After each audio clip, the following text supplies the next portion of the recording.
Hello, hello. How's my sound? I'm just setting things up. Nothing. I haven't planned anything. Let me just see if I am live. Da, da, da. Hello, hello. Um,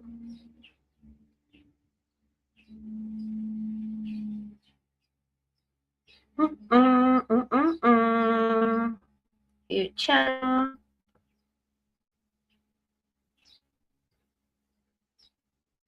Your channel. Okay, sounds good. G'day, g'day. I'll just wait and see if anybody comes in. Okay, sounds good.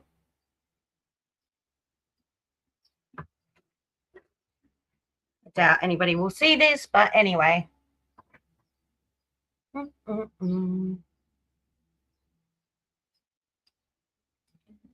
just shut. Let's see.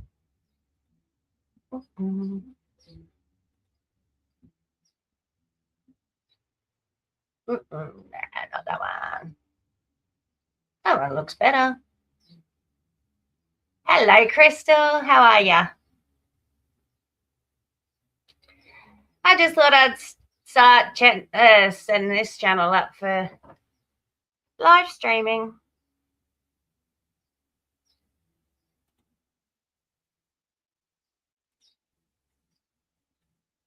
See how we go. How's your day, night going? It's currently 20 to 2 in the afternoon for me today.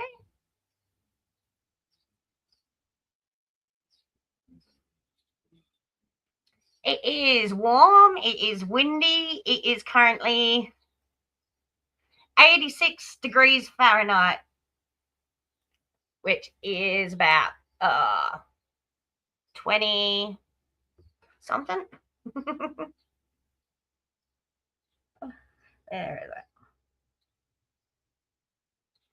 it. It is currently, it's warm, it's sweaty.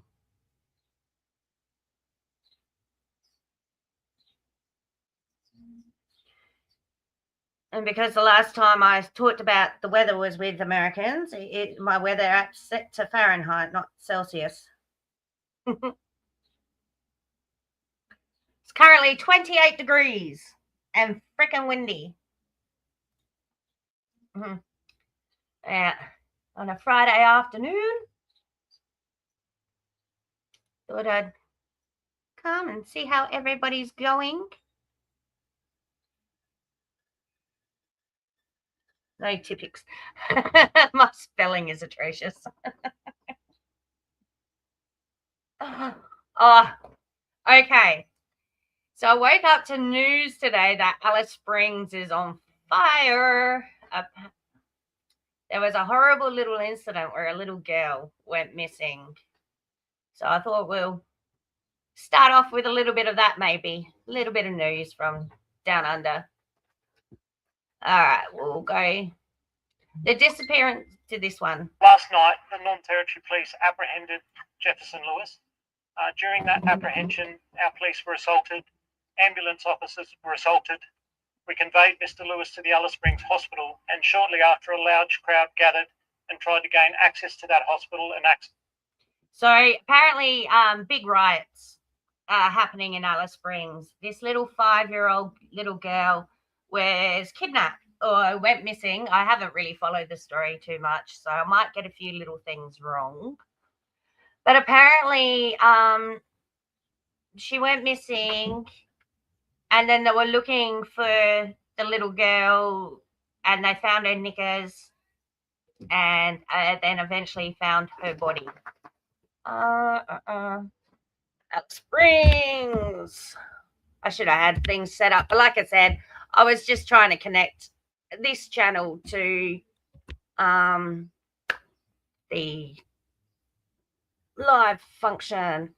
Alice Springs Miss News. missing girl. There it is. So yeah. All right, we'll play this one. Update on the current status of this investigation. And this is the worst possible outcome. Can you see it? Discovered a body believed to be 5-year-old common giant little baby. The body was found about 5 kilometres south of the crime scene at Old Timers Camp. This is an incredibly distressing development.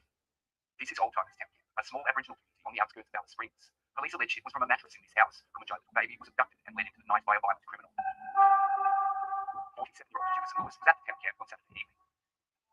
These photos of him were taken by body-worn police cameras when they attended the camp for an unrelated welfare check at 6:45 p.m. Common giant little baby and her mother were also at the camp that night, visiting the home of people they knew well to do some laundry. As the evening went on, there was a party at the house. Jefferson was there. Police. It's so freaking sad. I am so over little kids getting attacked. Is it low? All right, I'll see what I can do. I'll see if I can boost it.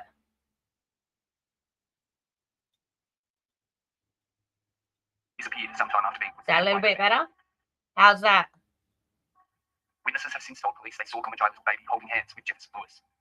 Might need to speed it, put it back down. All right, now we've got it down at a decent speed as well. We believe Jefferson Lewis has led the little girl away.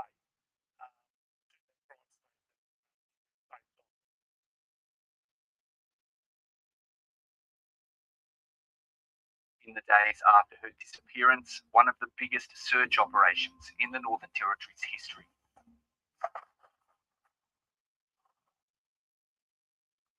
Members of the public joined together with police and local Aboriginal organisations. Look, out there it's like looking for a needle in a haystack. There's also been a missing boy, Gus, here in South Australia, who went missing in the mid-north, which is probably a couple of hours from here. Oh, I know, me too. I couldn't imagine it either. And it's so dangerous when you go outside of the towns here in Australia because it is wide open spaces. You can be missing and they just won't find you. Jefferson Lewis was released from prison just days ago. He has a long history of violence and jail time in the territory. Isn't that always the way though? Like they've got history. He just got out of jail. It's just so gross. He has links to communities across the outback, in the NT and WA, where officers have been deployed. We will follow up. And most of these towns, there'd probably only be like 20 people, if that, in them. Like these are mostly Indigenous camps, sites around, or just one-horse towns. Like there's really not much out there. And there's probably one copper per, thousands and thousands of kilometers as well. So it's just heartbreaking. Well, every single piece of information that we receive, the smallest detail could be the one that unlocks this investigation. As part of our ongoing inquiries, police are also working urgently to locate Jefferson Lewis. 7 spoke to Common Giant Little Baby's grandfather yesterday. Crying around, yelling, and we couldn't even feel else.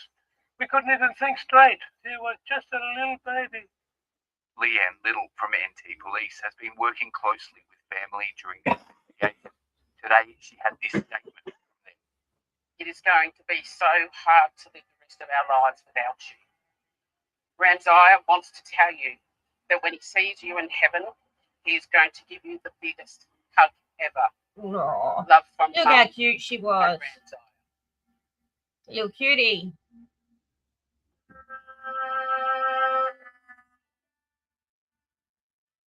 Giant Little Baby's family here at Old Timers Town Camp and the broader Alice Springs community has been left shattered and grieving by the news nobody wanted to hear.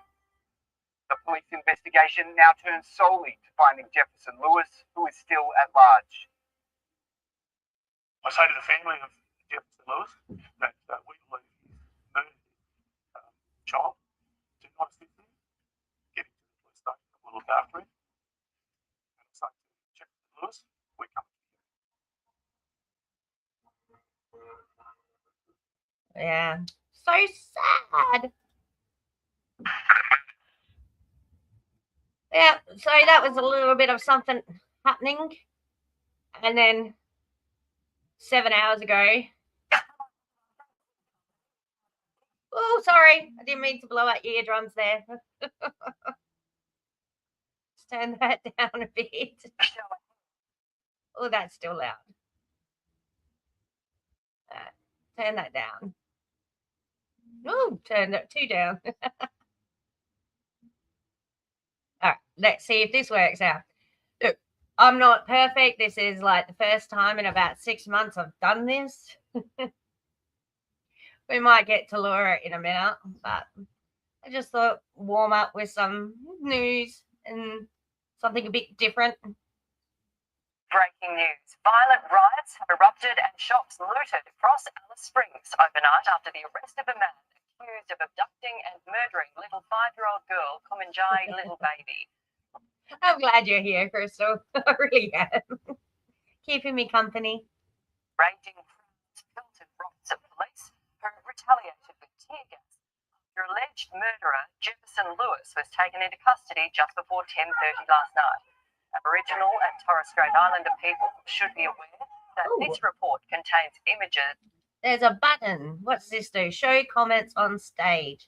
Does this show it? Okay. Dive deeper into blah, blah, blah. It's not available on FreePan. They're typical. Of the deceased person. For more, we are joined by Josh Martin. Josh, the Prime Minister, has joined the Indigenous community in paying his respects as the nation mourns. Good morning, Nat. This is Oh, you get to see our Prime Minister in work. Now, this is how a leader should do. a case that has horrified the country. Anthony Albanese has called for answers over the death of Kumanjai Little Baby. In a statement, the Prime Minister says that our hearts are broken for the case of the little girl missing in Alice Springs. It has had such a tragic ending. She was at the start of life's adventures. No words can measure up to the immense grief her family is going through. Jacinta Nappinjimpa Price is also related to the 5-year-old girl. She is an auntie. And she says this loss is deeply felt. Don't worry. Our media criticises the hell out of our Prime Minister. And as far as I can see, he's not doing too bad navigating his way through the current state of things. Far out. This is the worst possible outcome. Now we need justice for this horrific crime. Those responsible must be held to account. We are expecting an update from Northern Territory Police on this case this morning. The accused man was taken to the Alice Springs Hospital, where we saw that riot with hundreds of people, some pelting rocks. So they did get him. Yay. They did get him. Because a lot of those come down here. Like a lot of people from Northern Territory do come to South Australia as well. So it gets a little bit dicey. A police car was set on fire. It's understood Jefferson Lewis was then relocated by police as that riot broke out now. Okay. Thank you, Josh. Well, at least they've got him. So that's good news. What else? Yeah, alrighty.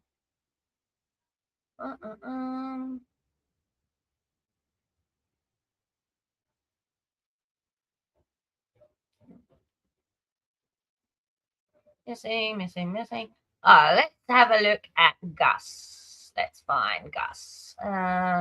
Missing.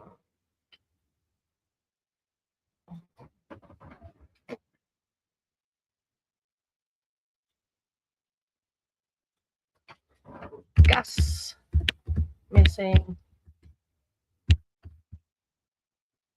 Missing boy latest. So this is about 6 months ago. So I'll find more up.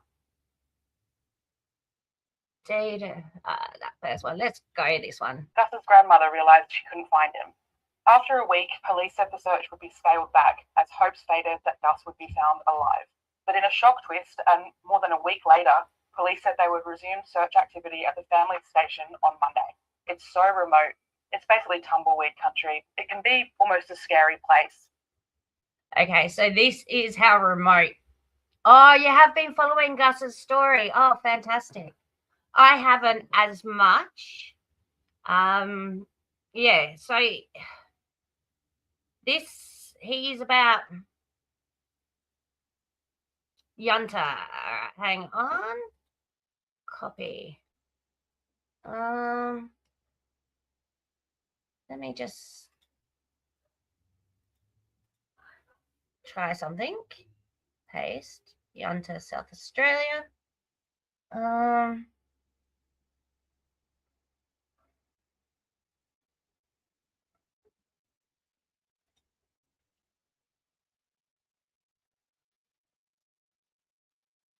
Excuse me.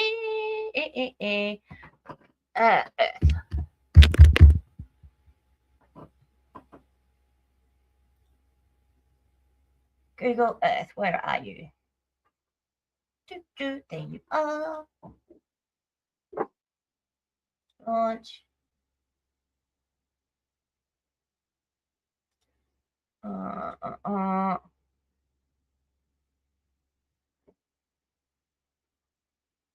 Hang on, 2 seconds. Stop screen. Present. God, it's been ages since I've done this. Google Earth, share. All right, let's go to Yunta. Yunta.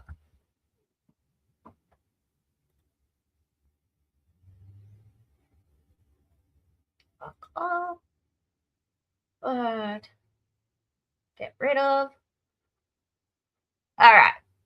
So as you can see, where am I? Yunta. It's about, I'm over here. So that's probably about it's about 3 hours to Peterborough. So about 4 or 5 hours. And there is absolutely nothing. Absolutely freaking nothing. Oh, am I?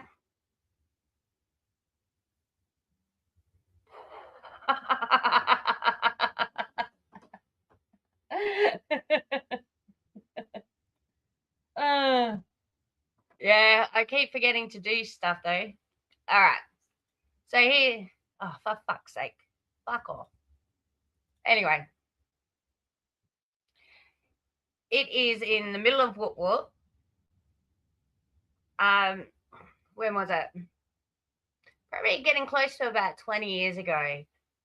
My sister's brother-in-law took a drive in the Flinders Ranges, which are right there, which is the mountain range that comes all the way from here, all the way down to nearly Adelaide. And unfortunately, his car broke down and he was out there missing for like 3 days and they found him deceased, unfortunately. So I understand.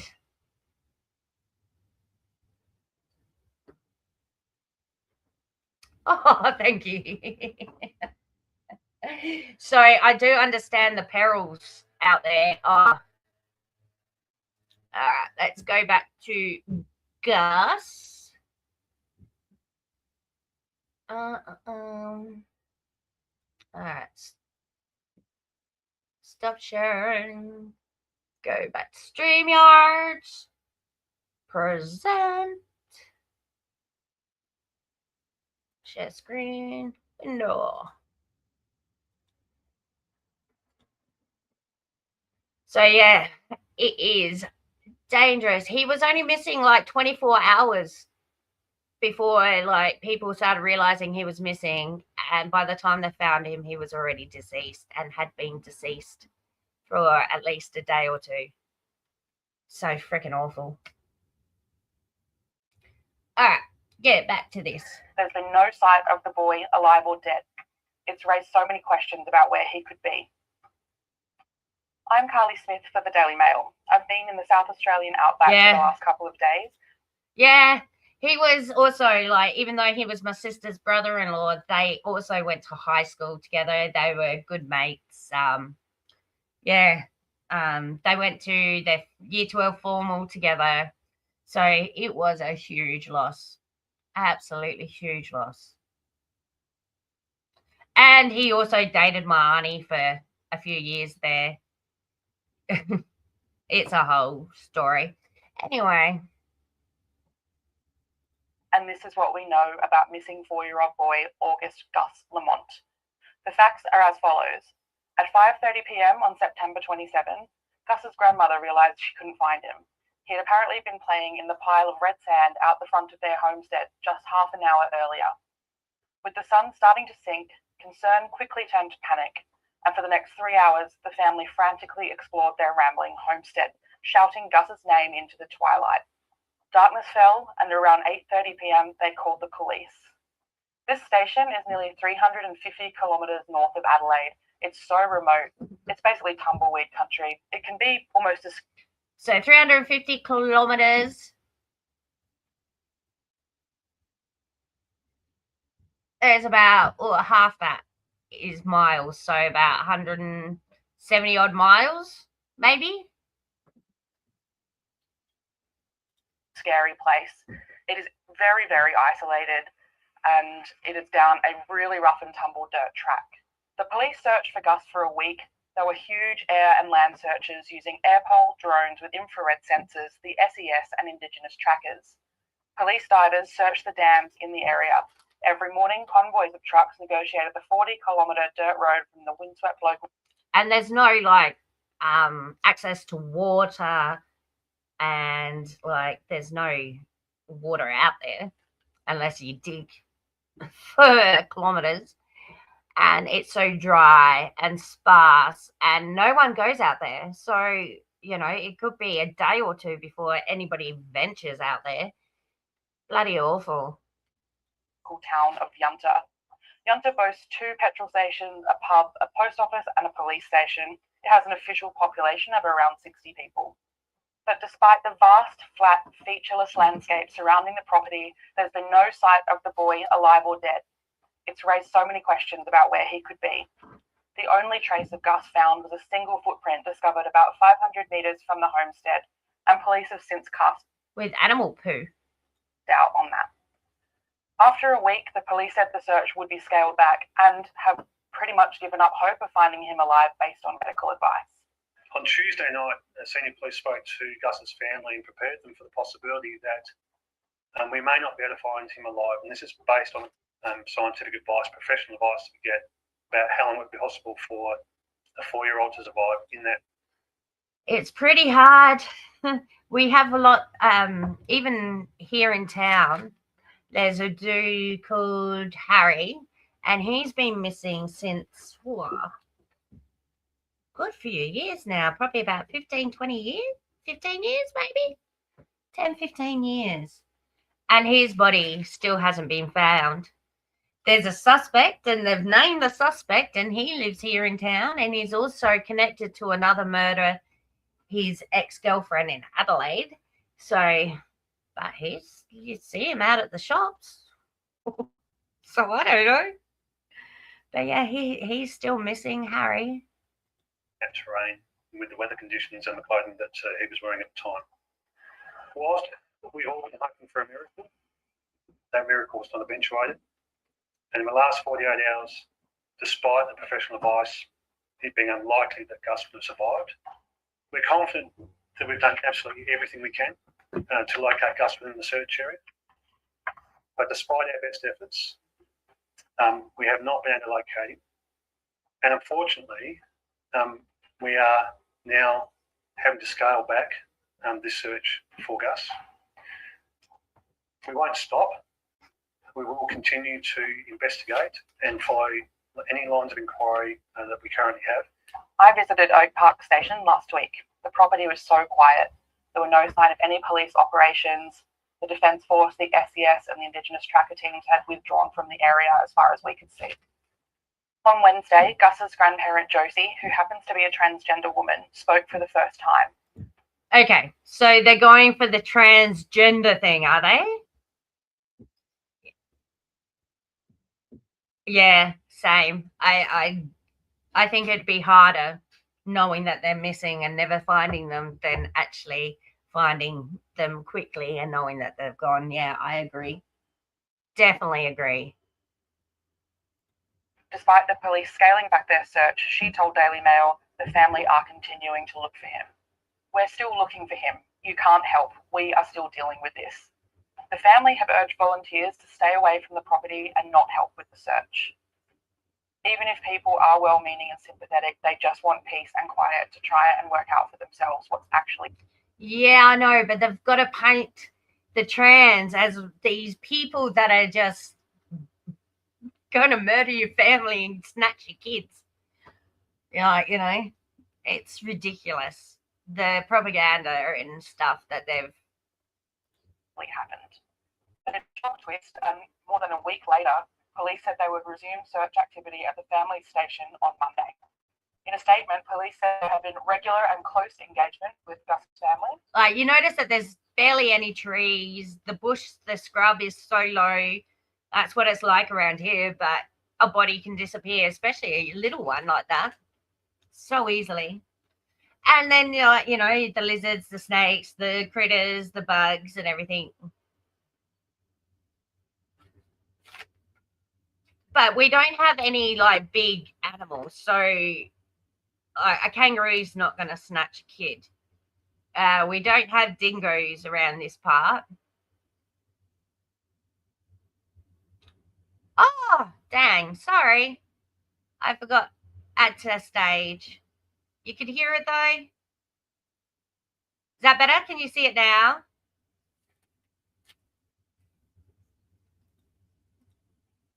Who were continuing to assist the investigation. The family has faced intense scrutiny online, from questions about their absence in the media to criticism over sharing just a single photo of Gus. Excellent. Nearly a week after he went missing. Since being down there in Yunta, I learned more about the family. Excellent. Grandparent Josie Murray, I'm glad. Gus's other grandmother, Shannon Murray, and the child's mother, Jessica, who also resides on the property where Gus went missing. Josie is understood to be Jess's biological father. Josie's wife, Shannon, is Jess's biological mother. Locals say Josie transitioned somewhere around 2015. Citizens of Yunta speak highly of the Murrays. Shannon's late father, Vincent Pfeiffer, who ran the farm until his death sometime in the early 2000s, was a famously tough individual who survived 3 years in Japanese prisoner of war camps during the Second World War. Gus's father, Joshua Lamont, lives 2 hours' drive away from the station, 100 kilometres to the west, in the farming community of Balaley North, near Jamestown. Josh and Jess remain a couple, as we understand it, but a friend told me that Josh does not live on the station because of clashes with Josie. Josh is said to be furious about the little boy going missing. A friend told me... wouldn't you be furious too? I know, he's such a little cutie. That hair is so freaking cute. He doesn't think it's safe for the kids to be out there. He thinks it's dangerous. We've been told Josh only found out that his child was missing when police woke him up at his Balaley North home hours after Gus had vanished. You could see 2 child's bikes sitting under the veranda at this home. Kind of reminds me of the case from Queensland. The little Superman boy. He was the same age. And yeah, it's weird. And Josh is visibly heartbroken. It's a truly tragic incident. Jason O'Connell, an SES member for 11 years who covered more than 1,200 kilometres as part of the search, told media last week that there was zero evidence the 4-year-old boy is still on the property. After days of hunting for the boy, he and his partner Jen were surprised there were no birds of prey circling overhead, which might have signalled a possible body. Oh, that's true. I forgot about the eagles, the wedge-tailed eagles. They are big birds. Their wingspan is over 6 foot. They're big birds, big eagles, beautiful eagles. No birds of prey means he's not there. It's just wide open land. There's really not much out there, and I'm surprised because we just didn't find anything.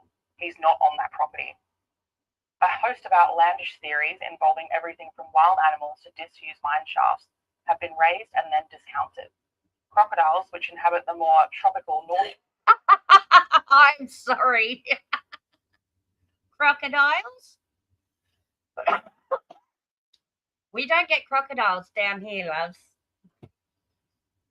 And he's in the middle of the frickin', like, he's hours and hours. Like, I think he'd have to travel at least bloody 5-6 hours to get to a beach. And we don't have crocodiles down here. The regions of Australia are not found in the south.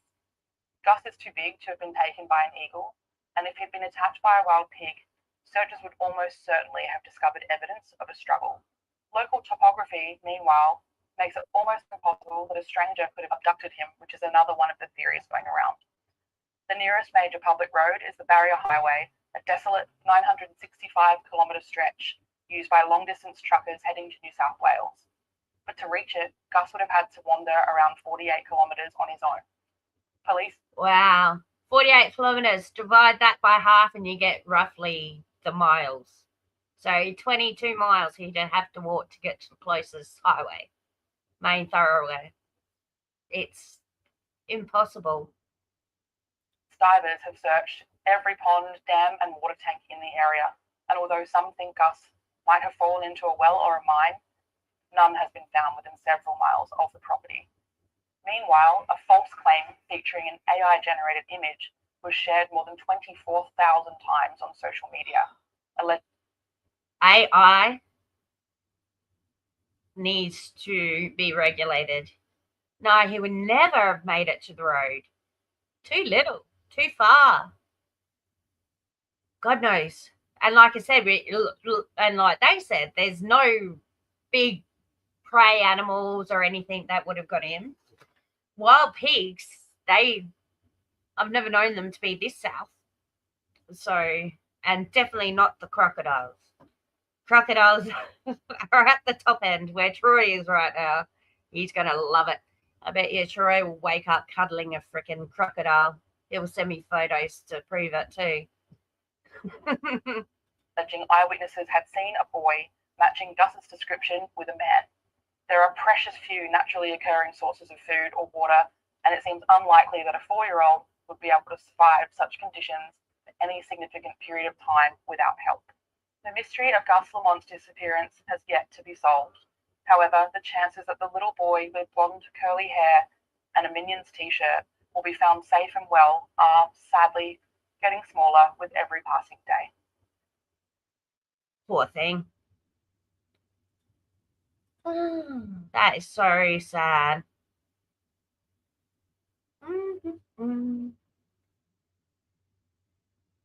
Not the bridge guy, okay.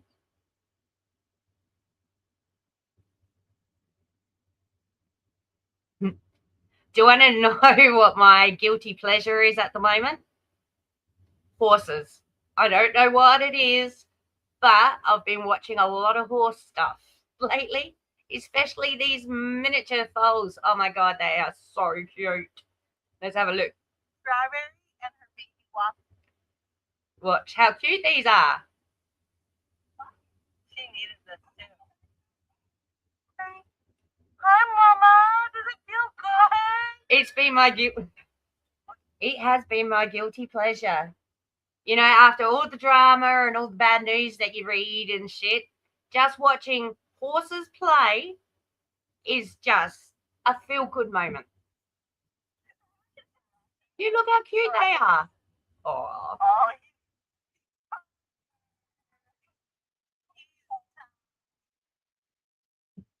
No, but that's It's they're just like big puppy dogs.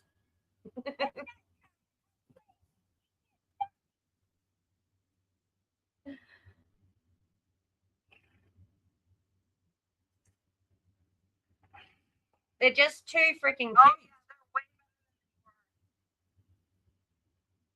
yeah, that's what I'm doing. It's a, like these miniature horses are bloody cute.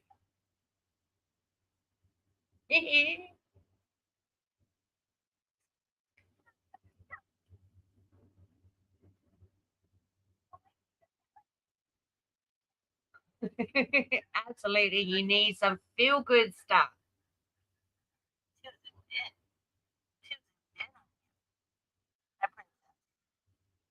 Too cute.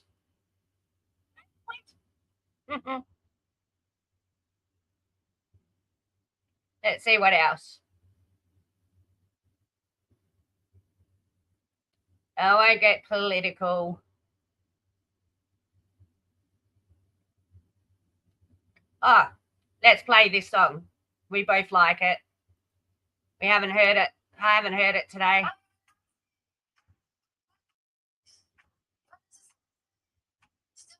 Like I said, this is just a fuck around, just trying it out.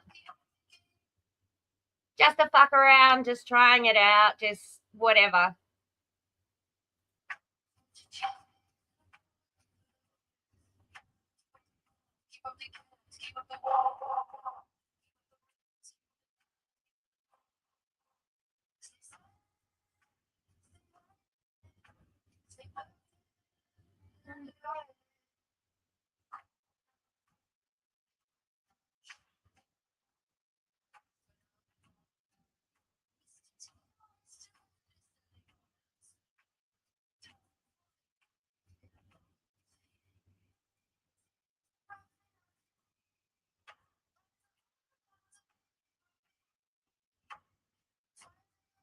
Whoops, sorry.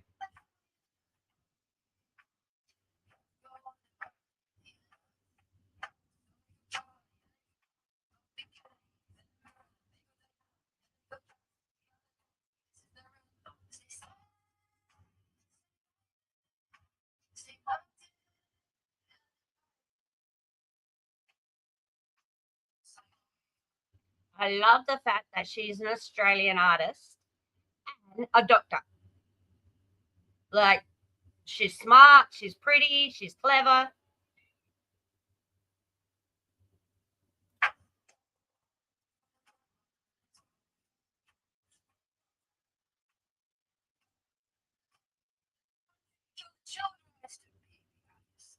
We have some pretty good singers in this country. Our music's pretty good. One day I'll do a stream where it's just, we'll go through classic Aussie songs or something. Because I don't want it all to be drama. You know, Laura gets a bit boring. You know, she does the same shit on her feet. So, you know, it's fun to review her every now and then. It's fun to make clips of her. But there's more to life.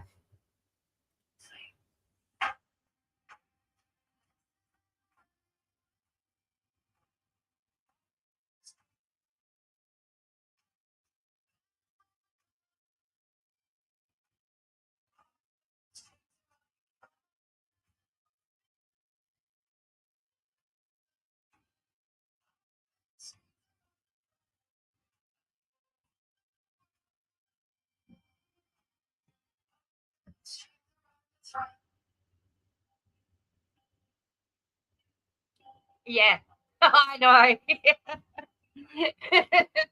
The only interesting parts are probably the first 10 minutes where she's ranting. Other than that,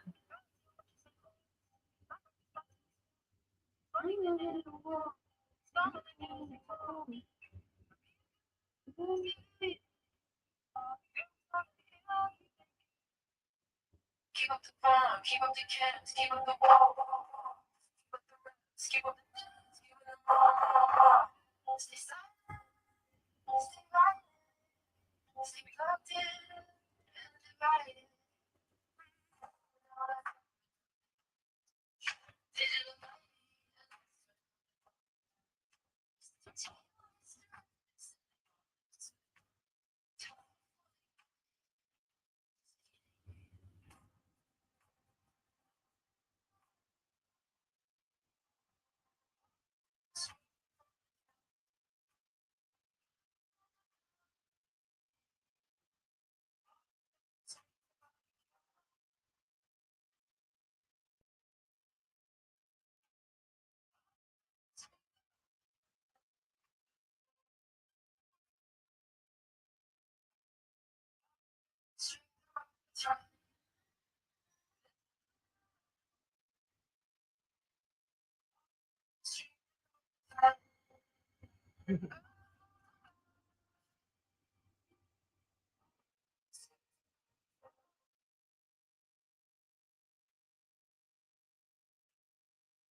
Alrighty. Might as well do it. Ah, fucking hell. Where are we going? She does some really good other covers as well. Like she's you know, Wish You Were Here from Pink Floyd. She did her own songs to that too, which was really good. Yeah, I recommend her. Highly recommend her, actually. Where's my history? Let's go.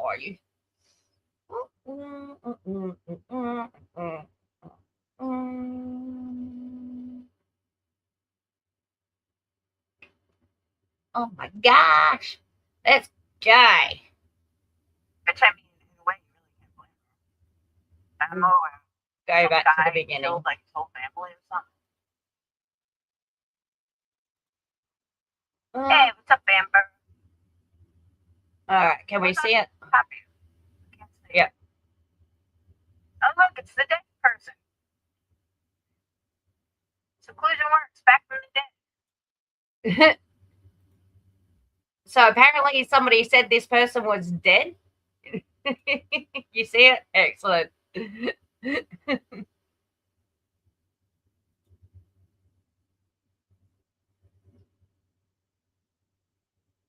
What's up, dead girl? What's up, dead girl? She's so classy, isn't she? What's up, dead girl? What? Yeah, you're the one that said you were dead. You told everybody you died. There was even somebody that came on and said you were dead. I think they pretended to be your sister or something, or brother. These trolls are out here, man. Yeah, crazy. I'm not following David Case. Following traffic. Oops. blah, blah, blah. Behind. Traffic on the other side. Holy shit. I might be able to turn my phone. Yeah, I don't think I could deal with the amount of traffic you guys get. I'm bad enough. Oh, really? That person faked their death. Far out. That's crazy. People are crazy, man. It's like bumper to bumper. Like, not moving at all.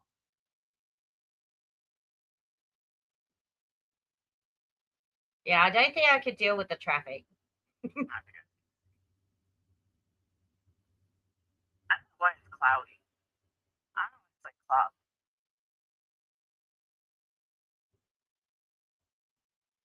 Because your phone's trying to focus on the event. It doesn't know where to focus. So it's making what's in the forefront a bit clearer and in the back blurry. I think. I don't have an iPhone, so I don't know. She's probably got fingerprints all over her camera. I know I do.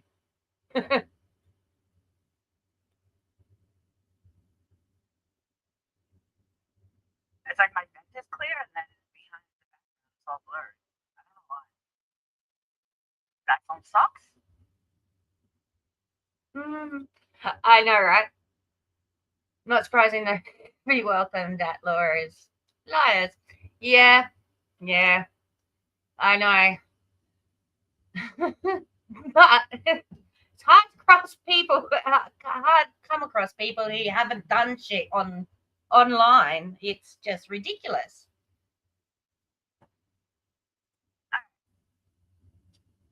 couple things I want to talk about. Some of it I'm going to talk about later as well, because I'll have like evidence and proof. But Bernie Blue had posted a video. Evidence and proof. Woo, that'd be a first. And listening to Puberty Blues, now that's your downfall.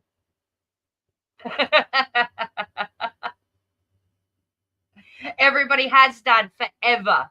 I know, but she never fucking listens. If she had listened to each and every one of us, she would be better off. You know? She would be half, probably even a quarter, halfway to where she wants to be. If she had listened to all of her mods over the years, she wouldn't be in the spot she's in today. I can guarantee it. Ultra Makeup Monster, stating that she is over CPS. She's done. Yeah, all because Don't she want can't that. wait to do a live at an appropriate Okay. place. I had time to think, to gather the evidence, to put it together and be concise, because like listening to her lives, she flip-flops so freaking much. It's hard to know. Oh yes, we were only the subs, you know, paying her way, making sure she had an audience to go live to, making sure she got her money. Like, you know, it's she should be a lot more grateful for what we did. You know, it's ridiculous. And it wasn't just the money either, it was our time and our effort and our mental health that got fucking destroyed just by being her support. I've been saying this for like 5 years. No, I've been saying this for a long time. So, Emma, my suggestion, stop. You're not green, Crystal. How dare you not be green? Why aren't you green? I want you to see the floor to be set in your chat. Because if you're done, you're done. And I don't want to hear about it anymore. And I've been saying this for a while. See, that's your first mistake. You were listening to Puberty Blues. MM has always stated every time you bring up CPS, she's going to go live and talk about it.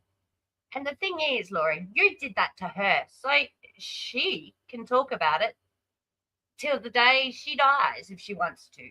Every day, which she doesn't go live every day. Once a week, maybe even once a fortnight, she goes live.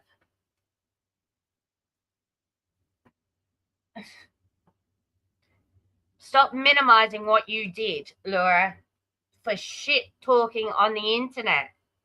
I still haven't seen any proof of how she affected your real life enough for you to call CPS.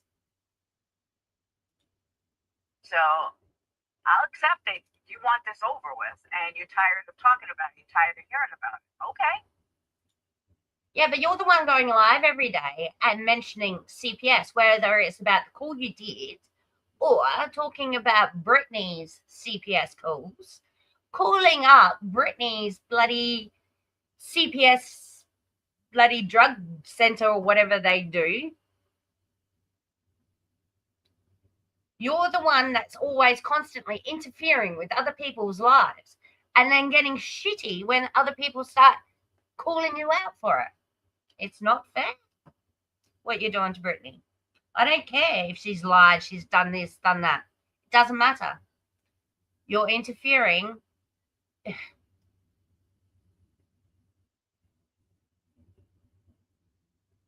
Yeah, I will always call her CPS Laura too. She was willing to take my money while I wasn't there for 8 months, and during that time, why I was still paying her and I was away doing my real life, she made that call. She was happy to take my money and then lie to me for 3 fucking years while I defended her ass. whether I was paying her or not. At that stage, I came back ready to support her again, and then she fucking screwed that up by attacking every one of us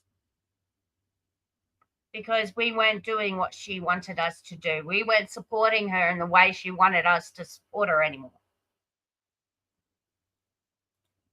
Right there with you. But then I want the CPS Laura name ended. Because that's why it keeps getting dragged on. You're wondering why it's continuing because your people continue it. Your people, Laura. I still to this day haven't had a conversation with MM privately at all. Everything I have done, I know, she didn't appreciate anybody. You know, them links that the yous all dropped and everything, guess who started that off? It was Karen. Karen gave them, gave me access to her links, and I built on that, and that's why the links that the mods drop now are what me and Karen started. Now, I'm nobody's people. I'm not in it, I'm not in Discord. I'm not talking to anybody but, friends that I've spoken to since the freaking beginning. Like, me and Tyra were there from the fucking beginning. Yeah. It's just. But yeah, she forgets all that jazz. And, I pulled away because I was burnt out. I was feeling very unappreciated. I mean, Jesus Christ, she couldn't even remember how many kids I had. And I'd been with her since fucking the beginning. I guess you don't realize that. It's not my people that continue it. It's your people that continue it. So for someone that wants it done and over with, make it done and over with. And move on. And I'll play all that later. But, oh my God. Holy fuck. I just said that over traffic. Traffic is at a fucking standstill. I'm going to speed her up a bit because I can't do it that quiet. Oh my God. I'll try 1.5, but I normally have her on 2.3 or something. That's what I'm feeling. I love you guys. Yeah, traffic sucks. I don't know why I went out this late anyway. Totally needed. Yeah, let's go get this stuff now. Times where I feel like I live in New York City again. Yeah. This clip on there this morning. And I don't know why she doesn't realize that. Get to the point, Laura. But if I did something to you, if I hurt you at some point, I just don't know why so many videos that you do are me. Sinner tells fucking what's her name to die yesterday. So it's kind of cool. She names and blames for CPS coming out, but the ones who care. I know, not the ones who care. Yeah, exactly. It's everybody else's fault but hers. She's Miss Perfect. She doesn't do anything wrong. She shit talks. And she goes low, but she's only trying to defend herself against lies. But then how can you defend yourself against lies? Look what she's doing to Brittany. Lying about her pregnancy. And I heard she had a little girl. Congratulations. But then she had a problem with a supposed Darren looking at her mum's Facebook. But there they are waiting for an announcement on Brittany's family's Facebook.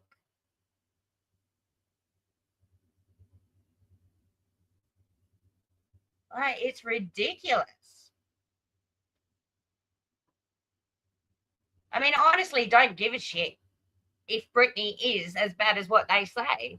It's just, I listen to Laura and hear the venom that comes out of her mouth. And the whistle calls and the freaking, the weaponry.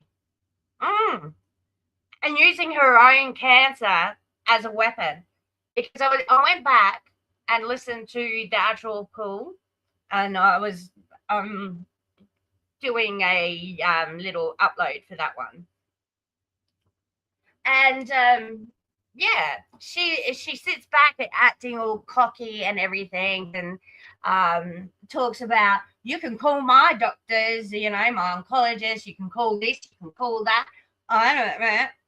But I remember her having a big hissy fit because she said somebody contacted her cancer clinic and she wasn't putting out info about her cancer because of all the haters. But then she's on at BJ for not sharing enough. It's so contradictory and just so, oh my God, invasive.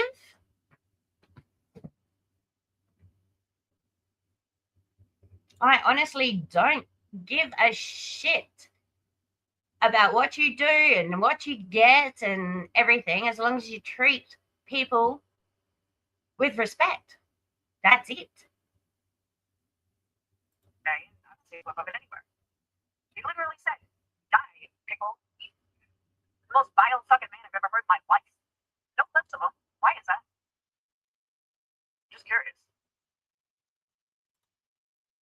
Because I don't think as many people watch Sinner or the actors. Yeah, the story being what? Oh yeah, but then yeah, or going into the NICU when she had an infection and getting kicked out of trailers, and yeah, it's, and calling her son ugly when he was born.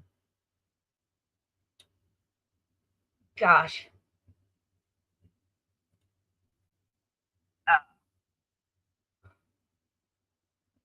I've heard some other shit said. I've heard FOIA gate being changed. Oh yeah, and about the Sinner stuff, hey, there's another clip of Laura somewhere where she tells somebody she wants to. I know, it's a miracle.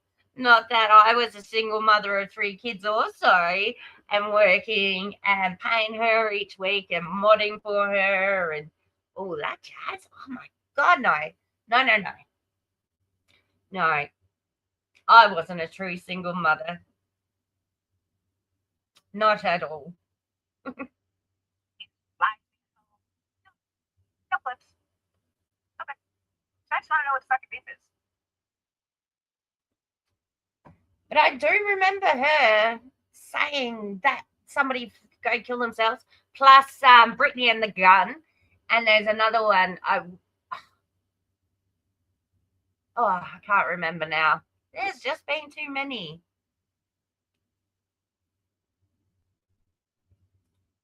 I mean, friends that respect you, so I'm asking you finally right out. What the fuck you mean? Secondly, or thirdly, so we'll check that one off. So, if you guys didn't know, Brittany had her baby. She had a baby girl. I know Brittany thinks that everybody hates her and blah, blah, blah. Let me tell you, look at her. Well, you know, it does sound that way. You got Queen Bee going at her. You got you, and Granny and all these other people. I mean, you might just start to think maybe people don't like me. Not that they're, I'm sure she's done stuff to warrant it. I don't know. But sometimes people like to jump on bandwagons, don't they, Laura? Around the tubes today, there's only one person that I found that was absolutely fucking disgusting when it came to Brittany. Just one. Out of everyone that talks about her, everyone that covers her, only one. That was Rowena. And she fucking ruined the whole vibe last night. Queen Bee was actually pretty funny and enjoyable for the first time in a long time. And Rowena, gosh, she's sucking up Queen Bee's ass right now, isn't she? Killed it. And I think they all knew Rowena killed it.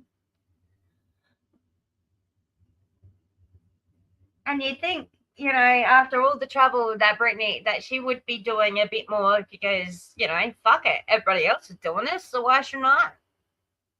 I don't know. She seems just, I don't know, naive, a little bit naive and a little bit sweet, and she seems to be handling it quite well, considering, like, Laura faked a suicide, wanted to fake a suicide to stop all the hate coming for her. You know, she hasn't done that, as far as I know. But every single person I have heard has said they wish she had a healthy baby. They hope everything is good. Everyone is hoping for the best. And so Brittany, I think everybody's on the same wavelength with that. Like, nobody wants anything bad to happen. You keep saying the baby's going to be born wrong, Laura. How is that not wanting something bad to happen? That's what I want to know. How does that not wanting something bad to happen? It's like she was wishing for this baby to have something wrong with it so she can blame Brittany even more and boost her own good mothering. I mean, a couple of people still don't believe it, but personally, I think that's crazy.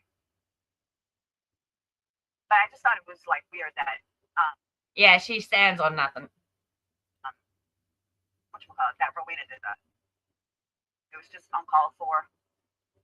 But I will say this much. If you guys thought that Brittany was bad prior to this, oh, just wait. See what I mean? Like, she, listen to this. Like, as if she lives with Brittany. C-section. So I know. I had a C-section as well, Laura, with my last child.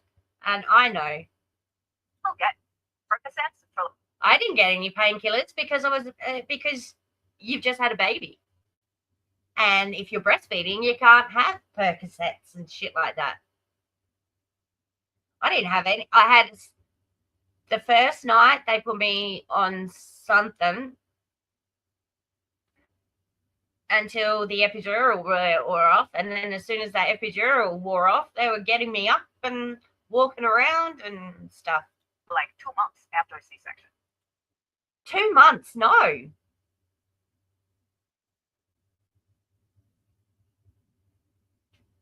Two months after a C-section, I was up walking within bloody 12 hours. And getting my baby bottles, and by 3 weeks, I was pretty healed and getting on with things. Somehow, I don't think she's not going to take them. If they sent me home with like 60%. Remember when bloody, what's her name, Wispy, did the coke, the snorting video? Laura freaked the fuck out, didn't she? She doesn't like being accused of being a fucking drug taker or a junkie like she is. With both pregnancy, both C-sections, I think that's a given. They give you Percocet. It's not a given. I swear she was high through all her pregnancies because nothing she says actually adds up. I mean, granted, our healthcare systems are completely different, but the care would be similar. So her ex is going to fall asleep a lot. How about she's going to fall asleep because she's got a brand new baby plus other kids that are obviously, because, you know, I'm just going off what Laura says, up at 2, 3, 4 a.m. in the morning. How about she's just tired? Yeah, like Laura does. Exactly. How did she get on Adderall?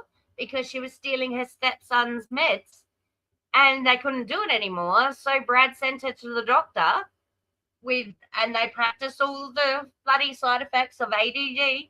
And that's how she got onto Adderall. Taking 60 milligrams for the last how many years?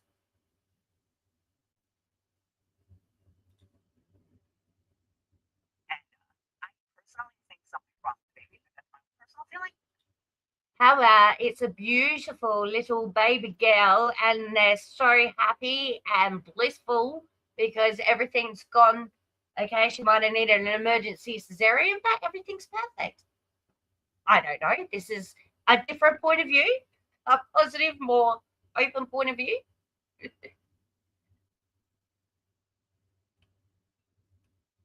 What does Laura do when things get tough? Diagnose herself or her children with something? Absolutely. Yeah, both Phoenix ADD, autism, and the eating disorder, the addiction to food. She has never had a professional look into it. And the only reason I say that is, one, it was early, according to her. Two, it could be something simple as jaundice, which a lot of babies have. Laura's just pissed because she couldn't cut the cord. Hey, the brightest banana. Yeah, she's pissed because she wasn't invited to the birth. I think something is wrong. For anyone that she called or knows about the baby, nobody has said the baby's unhealthy. Nope. Nobody has said the baby's healthy. She's going to go on Facebook and collect a whole heap of birth announcements just to say everybody says that the baby's healthy. This is her evidence for the baby not being healthy. Nobody. Not grandma, not for mods, nothing. And when you ask the mods, their answer is it's none of your business. Exactly, Laura. It is none of your business. It's none of her business. And why are you scanning Brittany's family, extended family's Facebook? Isn't that going real life, Laura? Laura acts like she's the grandma of this baby. Yeah, she is more invested in this baby than bathing herself. Absolutely. What? Really? Because it's kind of like a community baby at this point. But it's a community baby. Everybody, I know, it's so creepy. It's a community baby. So everybody has the right to know the ins and outs of Brittany's body because it's a community baby. Why would telling someone a baby is healthy or not be no one's business? Isn't that a normal given? Not for you, it ain't, Laura. This is none of your fucking business. So just to prove my point, I went and I looked up all these different babies. She sure is old enough to be grandma. She's old enough to know fucking better. That's what she's old enough for. To know freaking better. Announcements on Facebook. Just for, shits and giggles. Shits and giggles. Every single one of them said, healthy baby girl, 8 pounds, 4 ounces. Healthy baby boy, 7 pounds, 6 ounces. Healthy baby twins. All over the place, weight of both.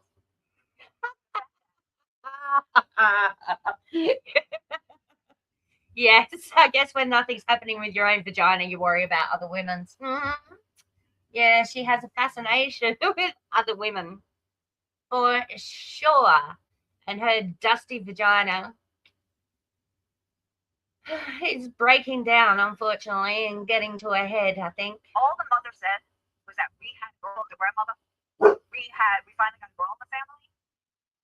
That kind of says a lot to me. Oh, I'm glad it says a lot to you. It just sounds to me like the mother-in-law is very happy for a little girl. Because again, most grandparents would say, or aunts, whatever, are going to say. That is exactly right, brightest banana. She thinks she's prettier than BJ, but BJ's got a man and she doesn't. She's fascinated with other people's husbands and partners. Because she can't keep one more than a year or two. 5 years, I think, the longest relationship she had. Oh, Brittany just had a healthy baby girl, 10 pounds, 2 ounces, or whatever. Ooh, that's a big baby. 10 pounds, 2 ounces. Fuck, that's a big baby. So I find it odd that nobody's saying the baby's healthy. Was she? Of course you find it odd, Laura. Because other people don't overshare like you do. Had to have an emergency C-section. And, yeah.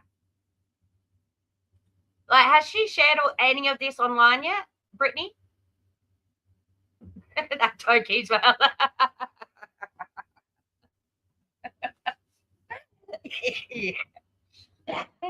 That big fucking toe, yes. It does. And a size 13 bloody Uggs slap it across the fucking ground. I hope I'm wrong, but Laura, just the first night she didn't go live, and I was like, no. Just know that you're always wrong, Laura. Okay, let's just take that that. Oh, I'm so sorry. I've got really bad cough at the moment. Oh, you always. Don't have to trust me. Brittany doesn't miss a day. She's in labor. Now, how early she was because she never gave a due date, if she even knew a due date. But right, so they stalked the Facebook. Isn't that guy in real life though? Isn't it? You know, she has a fit because apparently Darren went to her mother's Facebook. He didn't. He wouldn't even know who her mother was. I just thought it was very weird that not one person is confirming the health of the baby. And Diana. Yeah, it's only to go. Yeah, exactly. Laura's doing us a favor by doing the real life shit, so we don't have to, right? Honestly, I have never cared to know this much about somebody. At all. No one. That confirmed last night. It was a girl. She had to have a C-section, and she's recovering. Nothing about the baby. Because it's none of your fucking business. You hateful shrew.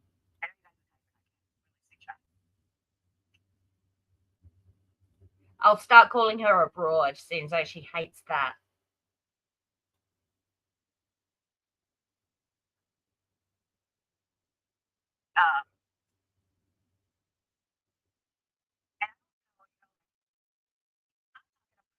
She was on drugs, or that she was on what kind of... Laura, she wasn't on drugs.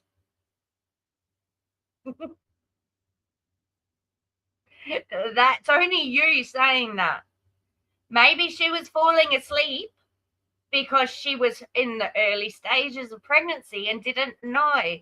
Because I remember when I was first pregnant with Nicholas all those years ago, I slept for 14 hours a day for the first freaking trimester. I was barely awake. I was so freaking tired. Yeah, that's mean to broads. Drug she was on, I don't know. Or if she was on drugs, I don't know. She wasn't on drugs. I am just going to say this. I don't know for sure. I don't know. But I don't think she was on drugs. I think it was early signs of pregnancy. And she explains her and her brother can fall asleep at a drop of a hat. How do I know this? Because I've been watching Laura for a long time, reviewing Brittany. The only things I know about Brittany is through Laura. I don't know anything about CPS or anything like that. I swear you called on her, though. I swear. I wouldn't put it past you that you called on her. You called her CPS center to ask questions.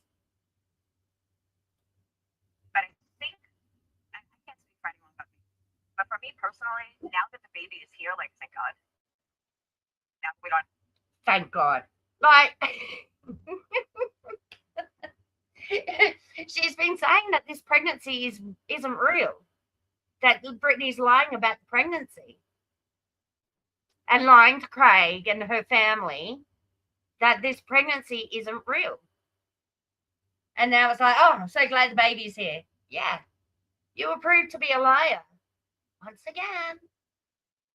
I have to hear a bitch every day. Doesn't have to hear a bitch every day. How about Laura, you just don't watch? You tell us not to watch. How about you not watch? Turn her off. There is a lot of other things you could be talking about. I just have a feeling that something's wrong. It could be something minor, but I just don't see the baby being healthy. So because the in-laws put a post and didn't mention that the baby's healthy, now there's something wrong with it. For whatever reason. And I'm not wishing that on her. Just a gut feeling. Well, Laura.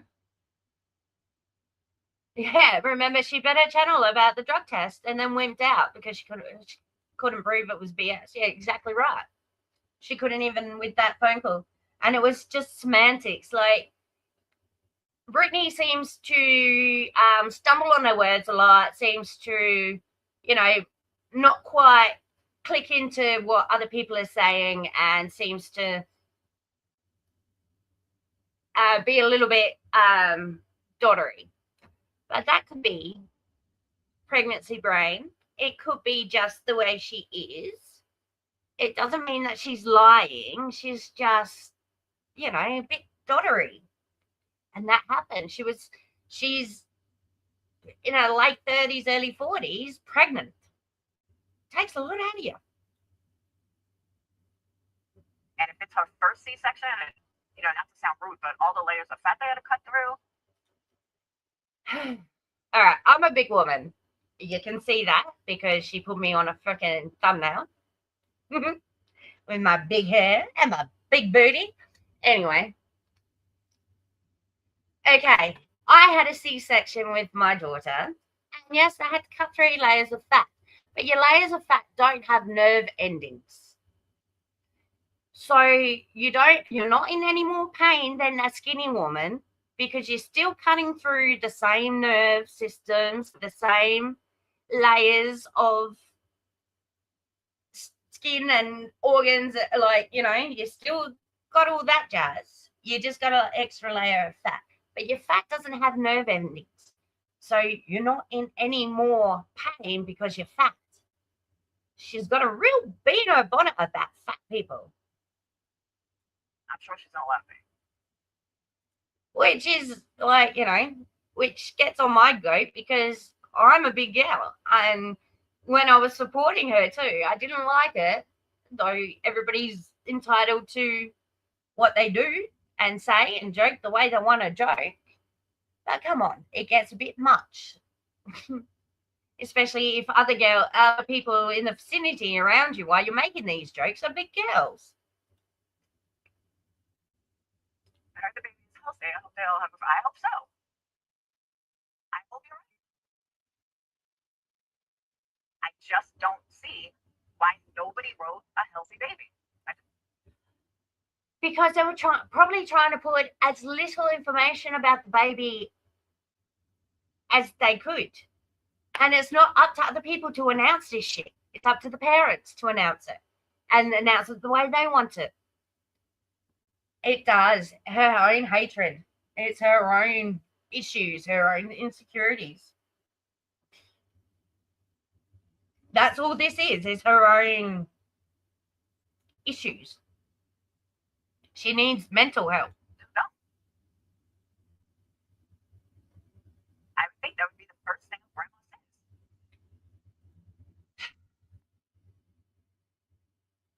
She didn't even use Brittany's name. I don't know. That was weird. She's probably being told not to put out too much information because people like you are watching every little thing to scrutinize every little aspect of it. But I also thought it was weird when she said that. First girl in the family, really? What about Kendall? If you don't consider her family. Okay, so this obviously would have been Craig's mum then, I'm presuming. So, maybe it is the first girl by Craig. I don't know. I don't know the family dynamics. To be honest. Oops. But if the baby wasn't healthy, I don't think Brittany was anything. And that's her prerogative, Laura. I don't think she would tell anyone. And that's her right not to. Which, I mean, in a way, you really can't blame her. No, you can't, Laura. You can't blame her. Last night when you asked, it was, it's none of your business. Why is it none of my business? That's a little Do you feed her? Do you finance her? Do you fuck her? Right, then it's none of your business.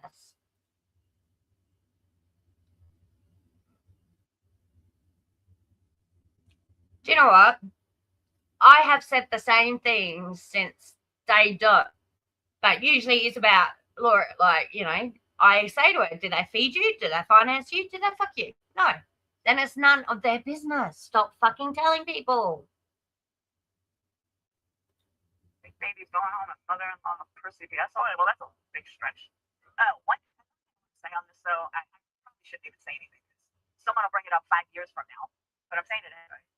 I hate being pregnant. Hate it. I didn't like the last trimesters at all. Sorry, I can understand her not liking being pregnant.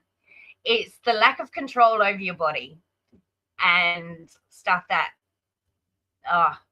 by the end I was over being pregnant, well and truly over it. But I did it I did it 3 times, so I obviously didn't hate it that much. And I was like, get this fucking baby's out of me. Like, I couldn't imagine having 2 babies in me. Like, I've got to give her credit for that. Twins is hard work. It would be freaking hard work. That pregnancy would be extreme. And yeah, like, not everybody's fond of being pregnant. Don't want to be pregnant anymore. I mean, once they were there, I loved them to death. But I was one of these mothers that hated being pregnant. And I heard a lot of people saying that about Brittany. Yeah. See, I got lucky with the sickness stuff. I can still count on one hand how many times I was actually sick with the morning sickness. I'd just get random shit. Like, you know, sitting there at the kitchen table just starting to eat dinner and then you'd just go throw up. And that's also when I was heavily pregnant.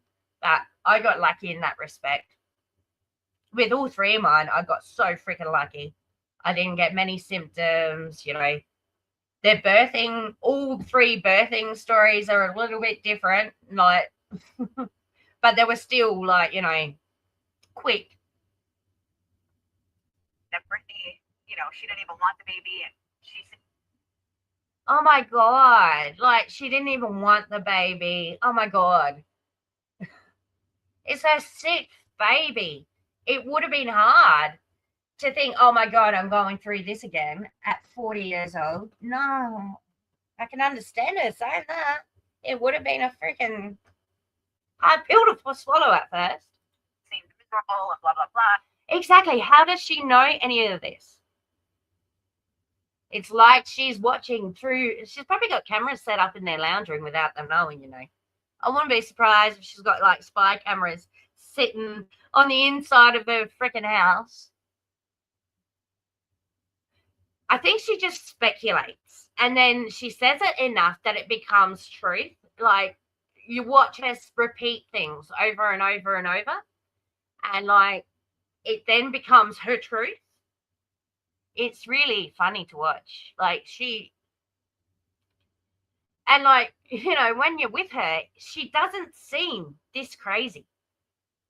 Like, when you talk to her on the phone, you don't discuss YouTube stuff. Like, you might do for the first 5 minutes, but then it's like like, you know, it'd be like a normal conversation with a mate. And I know, yeah, runs her mouth. It's just running her mouth and speculating. And then she says it enough and it becomes true.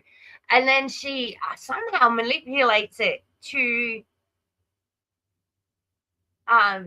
seem like it could be true. I don't know. She gaslights so easily.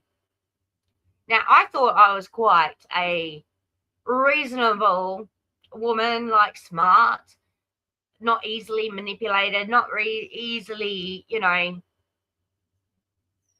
lied to, but this is a new kettle of fish. I have never experienced anything like her before.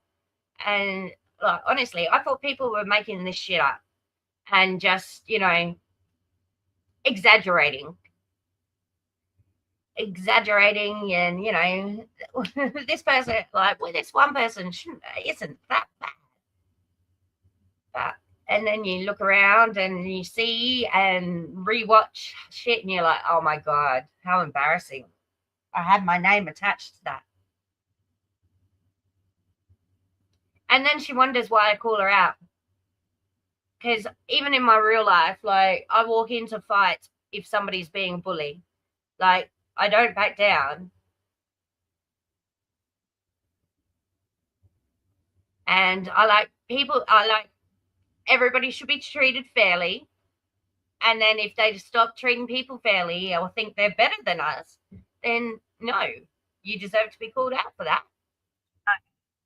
That's what I want to say. That's just not true. Especially when you're a skanky little trailer trash little ex-junkie like she is. Like, I mean, I don't know about Brittany, but I was like that. I couldn't wait to get the baby out of me. Some people love pregnancy. I enjoyed the second trimester. The second trimester was cool because that's when you felt the baby and you started popping out and you felt pregnant, and it was an amazing, that was amazing. But yeah, that last trimester, freaking hell. As I thought after the twins, I was never going to have another baby. I was done. But even with Aiden, I was like, are we done yet? Is it over yet? Not every woman loves to be pregnant. No, I'll give you that, Laura. Not every woman wants to be pregnant. Not every woman enjoys being pregnant. Not every woman enjoys being a mother.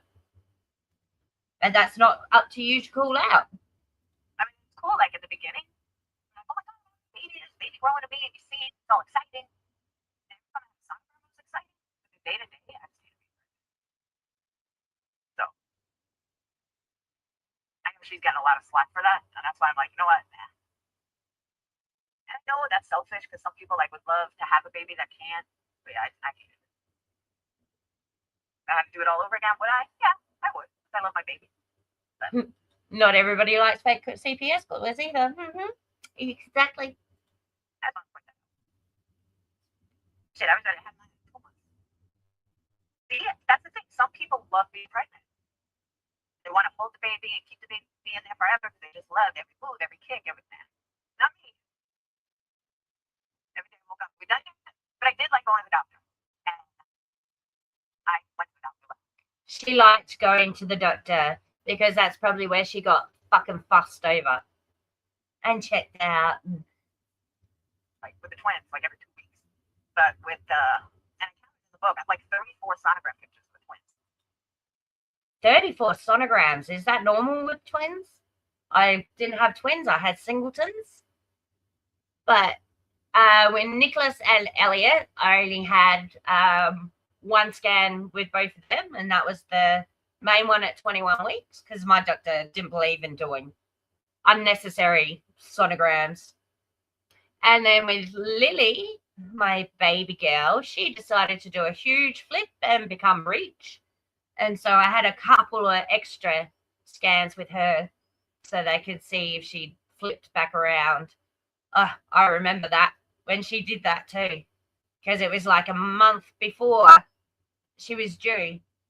And so she ended up being 2 weeks early. And yeah, my mum was sat next to me on the couch and she seen it. My belly did a big, like a roller coaster, dipped and rolled and crazy.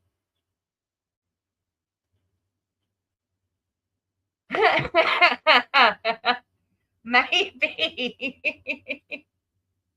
Literally. So maybe tomorrow we'll go on camera, I'll show you guys. Dayton, I don't know what happened to his book, but even with him, I went a lot. She never keeps anything about Dayton. Like, I've noticed she talks down against Dayton a lot. And it's really sad because he's a great kid. He's so much like my Elliot. Like, there's only about 6 months between them both. And, she just seems to talk down to him. And it's just, when she talks about him, it's not always positive. That's what I'm getting at. I mean, he's a great kid. Yeah. So those appointments I like. I love seeing the baby on camera and stuff. But as far as actually being pregnant, they have like all these weird old ladies that want to touch you. Like, oh my God, you're having a baby. It's like, yeah, having 2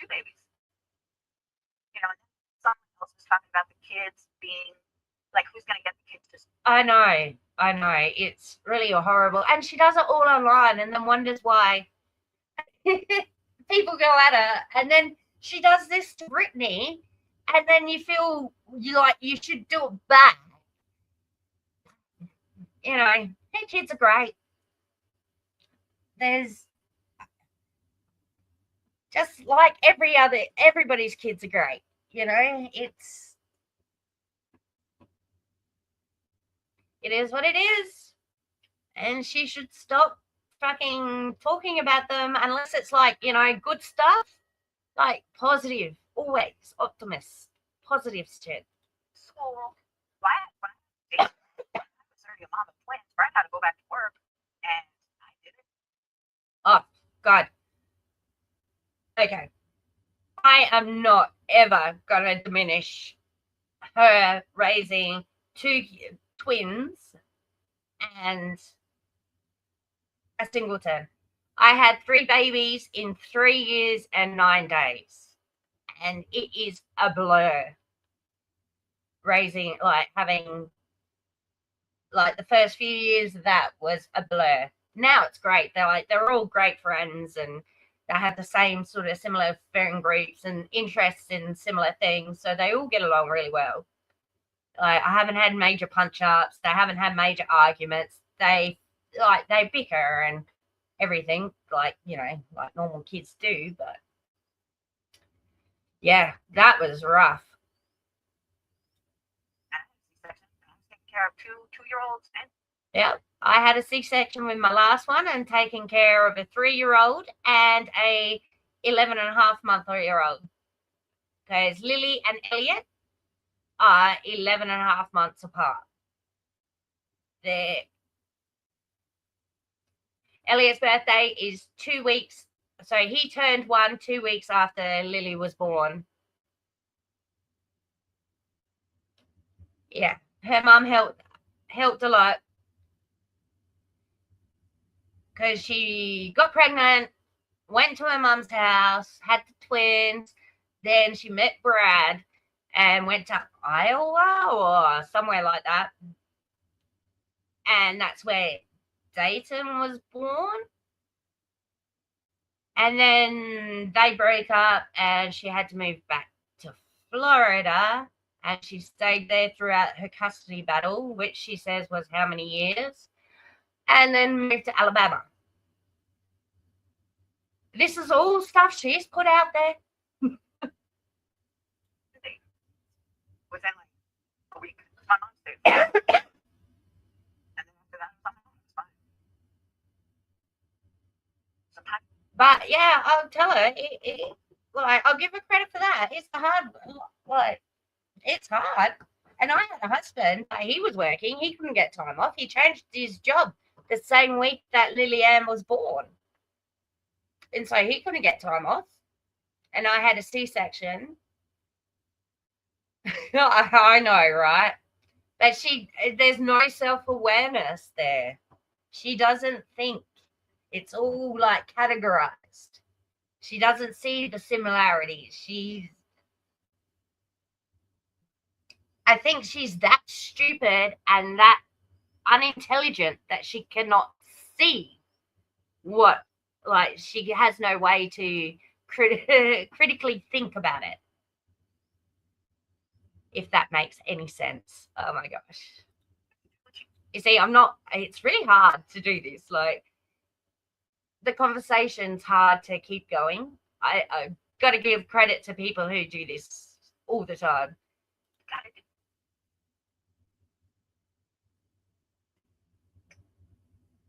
See, sweet, a lot of people say that. Not me. No. Not me. No, I'm sweet and innocent. Once it was over, I was like, it's it. Never again. Never.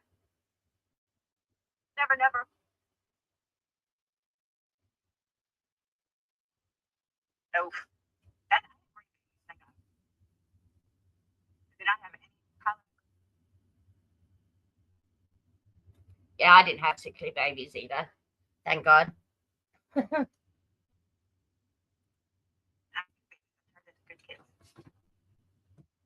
Me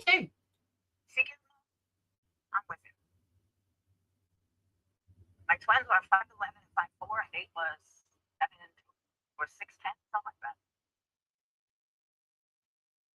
That's right.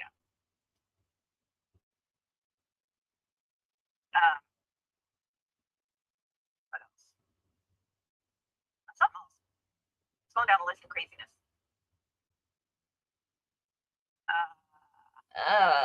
Come on, lady. Think. Even 2022. We're almost halfway through 2026. I'm done. Playing old videos from 2022. Who gives a fuck? Everybody gives a fuck, Laura.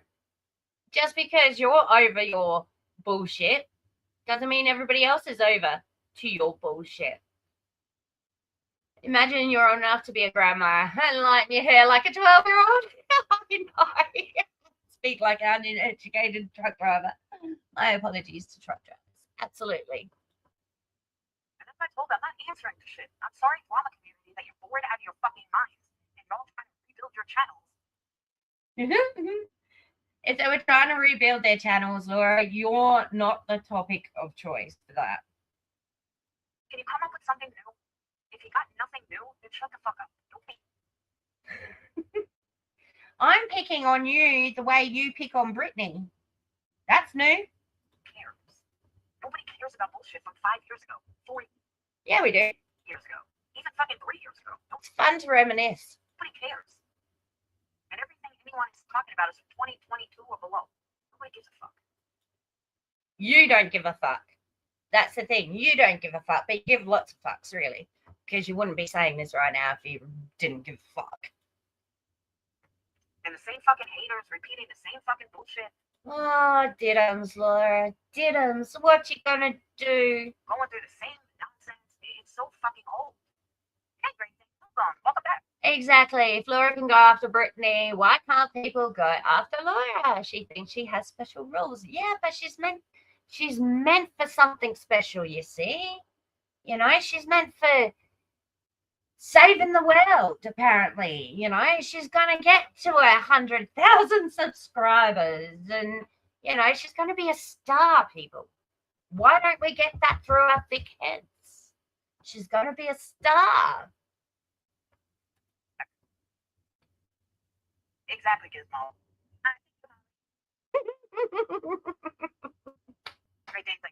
Yes, that has been the dream, to get to 100K. She wants that. Seriously, if somebody has something new on me, like, okay, for example, what I said about Britney's kids. Okay, call them back. She wants that plot. At least that's new, and that's something in the present.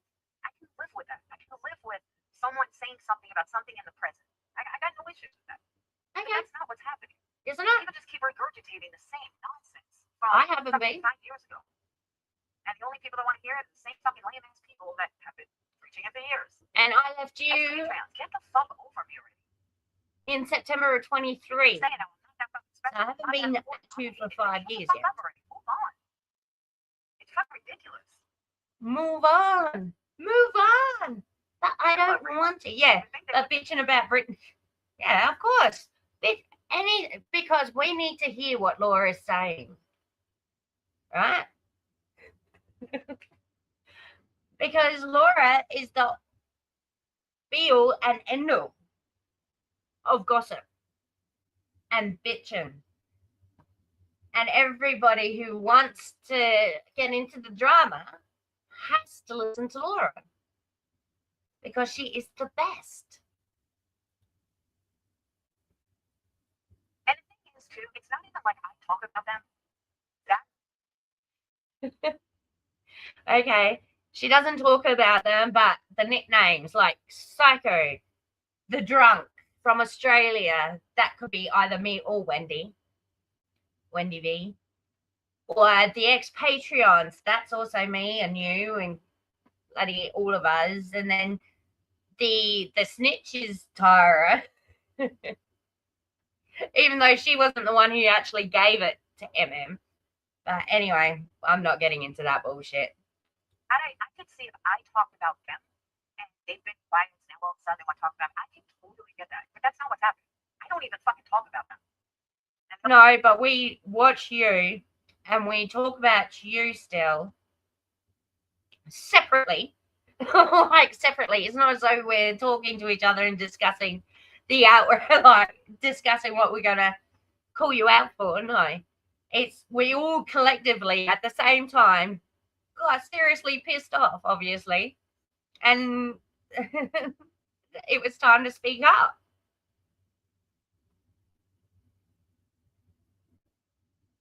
They don't think they're going to revive their dead channels on my name from stuff from 4 or 5 years ago.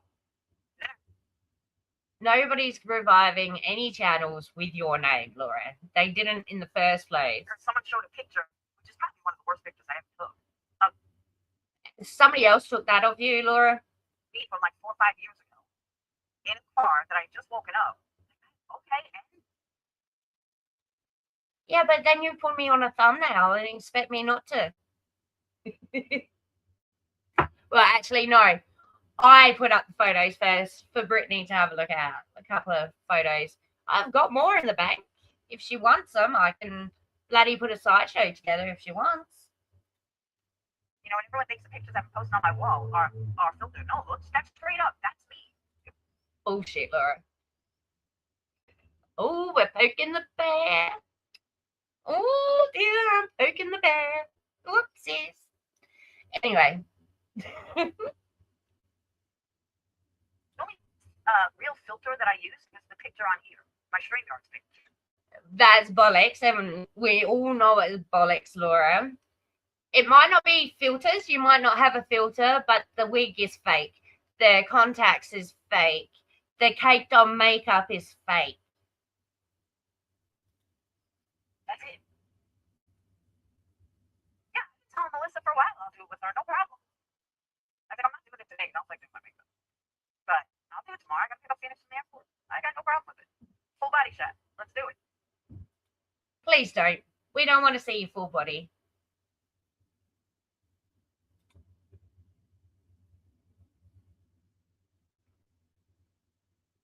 Yeah, I think she's so vapid. Like, she really thinks looks and how you look and everything is how good you are. She's gonna check it out too. She's like, let's stop taking on everyone's looks. Why, it's fun. Well, you don't like it when other people point out your flaws, do you, Laura? Like your deep gouged smoker's lines and your overdrawn lips and your fake freaking blue eyes, your fake teeth, your fake hair. But it's like the same people that are saying it are the same ones that are thinking that I'm this big fat mogul. I was even called white trash. I laughed. You used to be a big fat moo, but then you went over to Mexico and wasted money on operation that you ended up getting fat against anyway, like because you didn't put in the work. And now you're taking injections to help keep off the weight. So I don't know. I think I think you've done more about your looks than anybody else here. I've never been called white trash in my life, but okay. She's never been called white trash before. Laura, you're white trash.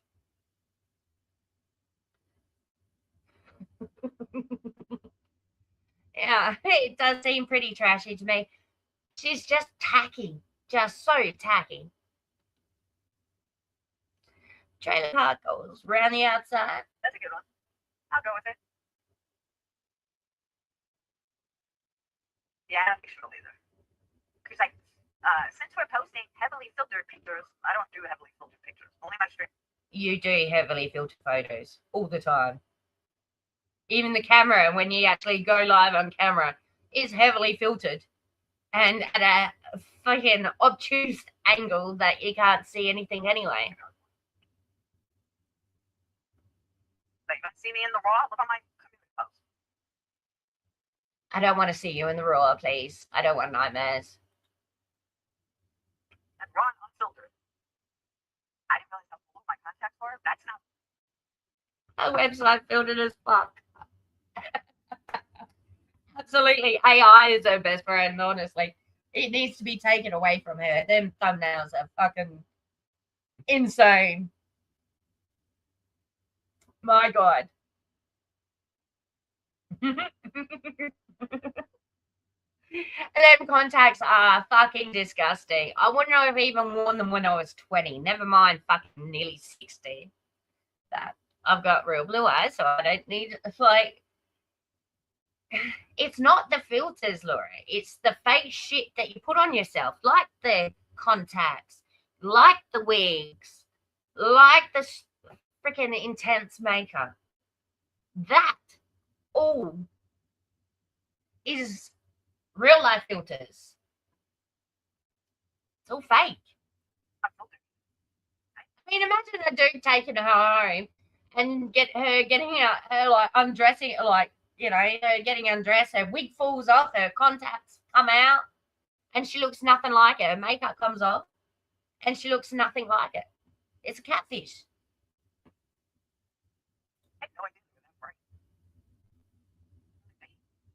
Them contacts are strange. There was other contacts that she got as well. I think they were red or purple or something like that. And oh my God, it was really odd.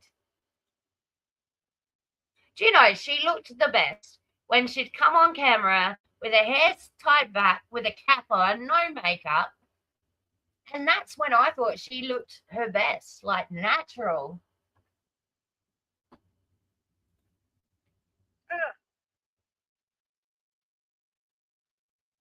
I see message held for review. But then I'm pretty biased. I don't wear makeup. I don't like the way it feels. Don't dye my hair anymore because it just wouldn't cover the grey. And it made it look worse than what it actually is. And I'm quite happy with the colour and everything now. I've gone through a journey with my hair, so her making fun of it and putting it on the screenshot on the thumbnail didn't offend me one bit. Nah, I used to wear makeup, but not very often, only if I'd go out. Like, that's the only time I'd wear it. And yeah, and it wouldn't be much. I just can't handle the feel on my skin. Yeah, I have freckles too. I know I'm quite freckly too. Yeah. But I'd wear makeup that would, I would only like use a BB cream or like really light coverage because I like having my freckles stand out a little bit.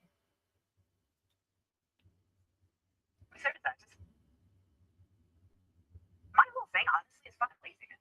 I just don't feel like getting ready. It sucks. And that's why I don't blow dry my hair every day either. Because, like, I'd blow dry it and leave it for a week.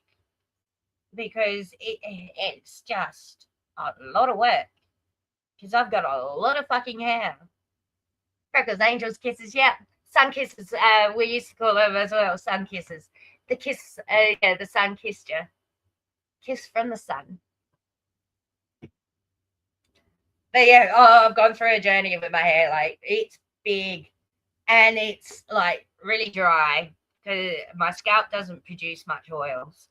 And so it gets really dry, really frizzy. And then it's like, you know, my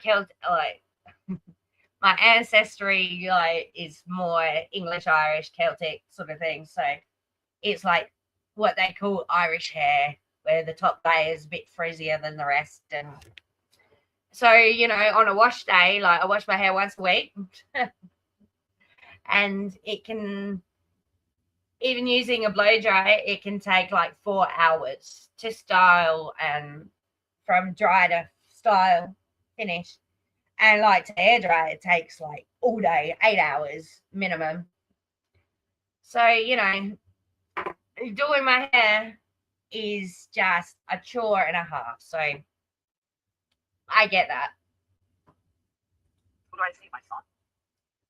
I have to admit, my hair's in its best condition it's ever been, and I'm embracing its bigness for the first time in my 47 years. So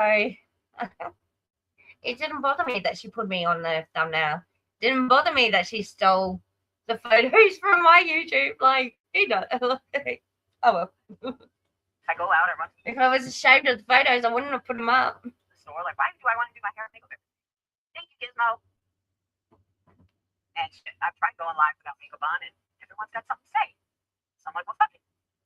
Now you won't get anything. Nobody cares if you come on camera or not. It's you that cares. Like, and you criticize other creators for not being on camera. You're like, you know, and so of course you're gonna get criticized about not being on camera because you do it to everybody else. Seriously, I'm so fucking lazy.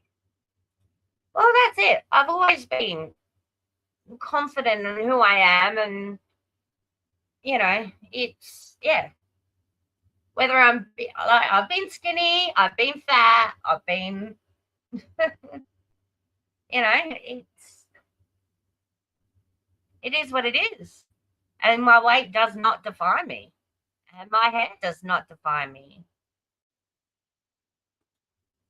When I start working again, on camera. When she starts working again, she reckons. I thought she was working. I thought she was working her ass off. That's one of the reasons I got on kick. You gotta be on camera. I want to get ready every day. Who says you have to get ready every day? I think more people would appreciate the natural. I think we've gone too far into putting looks as a snatched, but she didn't think about the saggy skin that comes with weight loss when you're older. I mean, I've got saggy arms because I lost like 20 odd kilos, which is double that and you get pounds. So like 40 pounds. And yeah, I ended up with saggy skin in my arms and my neck and stuff because that's what happens. Your elasticity in your skin isn't as good as it used to be and doesn't snatch back. My other cousin, one of my cousins, she had a gastric done a few years ago, and she put in the hard work, and she just had skin removal. And like, you know, she's 12 years younger than us, and her skin didn't snap back either. It's just one of those things. And that's when everything changed. That's when I lost all my hair. Hair grows. Hair, yeah. I mean, I haven't been bald, but before about 2-3 years ago, I went back to a pixie cut. So really short, because yeah, my hair was in crap condition, so I wanted to change, so I went short, and then it's been growing ever since because I'm trying to get it back to my bra strap length. You know, hair grows, and you were sick, like you can't help that. But she ties so much of her self-worth into her hair and her looks and her weight. Not that she's a good person and treating people good.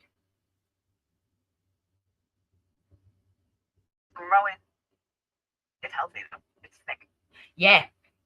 That's one thing I notice is how healthy it is, like natural. Like it's amazing. And yeah, mine's just thick. Mine's always been thick since the day I was born. Well, Holly, that just means you gotta buy more. I don't know much about that. I'm just saying that's when I stopped going on camera. That was my own insecurity, though. Had nothing to do with it. Exactly. That was your own insecurity. But stop putting your insecurity on other people. Anyone else. It's just my own insecurity.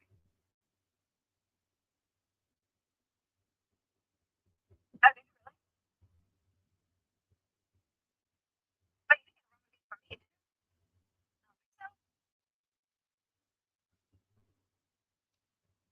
Yeah, it is an unnatural amount. Like I've never seen somebody so vain. Oh gosh, she takes. Yeah. She's just talking to. Can't Sounds. go by my own C-section. By the end of the day. I took my brother, named my niece Ashley. I was like, Bobby, that's a short name. He's like, no, it's not. I said, yes, it is. And Sage is. No offense, Kenny. You have a good evening too, although I can't see who that is. Like, just because you think it, Laura, doesn't mean you have to say it. She doesn't think before she speaks, which makes me think that she's pretty low intellect. Yeah, first C-section though, I think she'd be home by tomorrow. Now you're just speculating when she's going to be home, and you expect her to what? To go live and just spill everything? Or not? Are you going to speculate that she's still a liar? I was good. Yeah, this was 22 years ago. Now, 23 years ago? Oh, my niece. Hey, Red. Yeah, she's 20. She just turned 20. She'll be 23. So 24 years ago.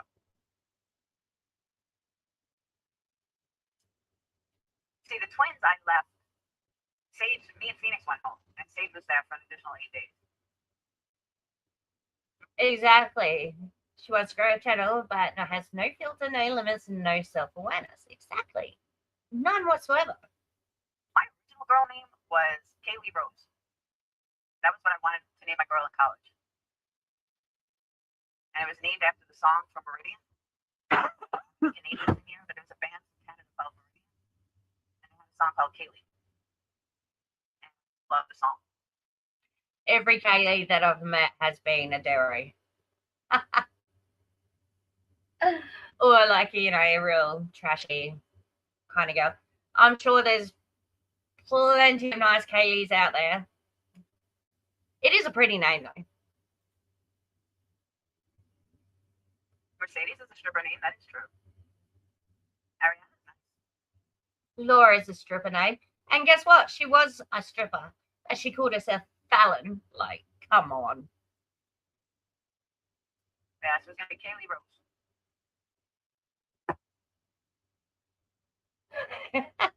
Also, work ethic of the loyalty, right? Yes. Absolutely. Yeah. Ugh. And gets fired for the lack of empathy because she's dealing with customers. And she wasn't empathetic to their needs. Somehow Sage ended up with Sage.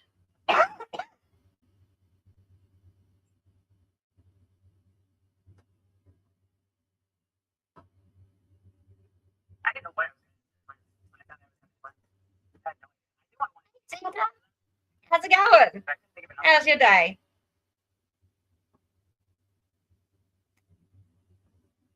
I almost did River for her, but I didn't want to be River Phoenix. It's hard coming up with a name that matches Phoenix. Yeah. Names are tough. Anyway, that's how we came up with Sage. Oh shit, no way. Someone just texted me. They said the granddaughter's name's Kaylee Rose. That's funny. Yeah, look it up though. Song by Meridian.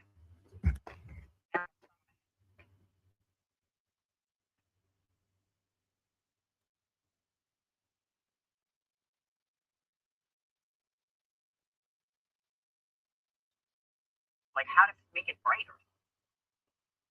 Message developer, make it slow. Oh, this is the hairdressing thing. I'm saying I can't wait for grandkids. I mean, nobody's in a real relationship. That's great. I can wait for grandkids. My eldest, 20, he's 20, and his girlfriend of 4 years, she's 19, 22, and she comes over. And like they've had a couple of little scares here and there. I'm like, I'm not ready to be a grandma yet. I haven't even got used to move out. I want some time before I become a grandma. My little baby. My sister's a grandma, and my little great niece, she is beautiful. She just started walking. Oh, she's the cutest. That baby's gonna be spoiled.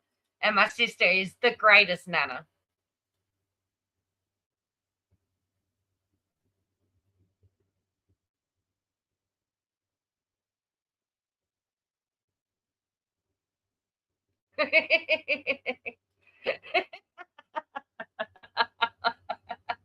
What positive things? Okay, let's see. None is coming to mind just yet. Babies are the best. Yes.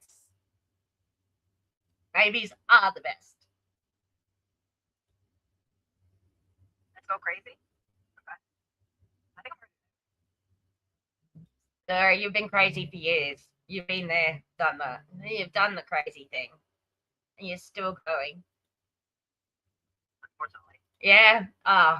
She is so cute, and it's really cool watching my sister become being a nana. She's just smitten. And little Willow's smitten with her.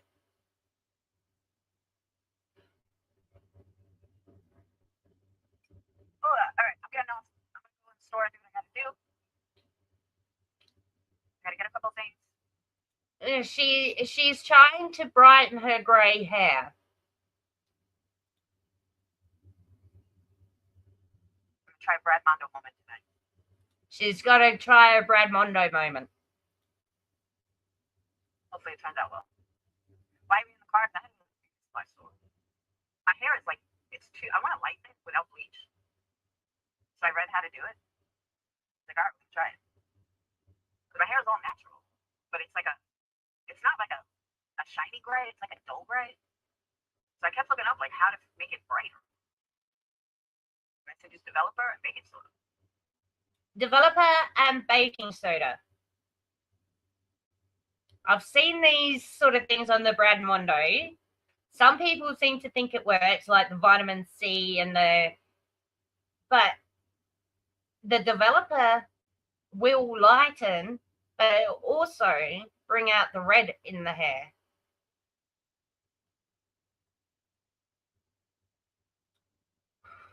Oh, like your personality. Because everyone's like, oh, the gray is so pretty. I'm like, yeah, but it's dull.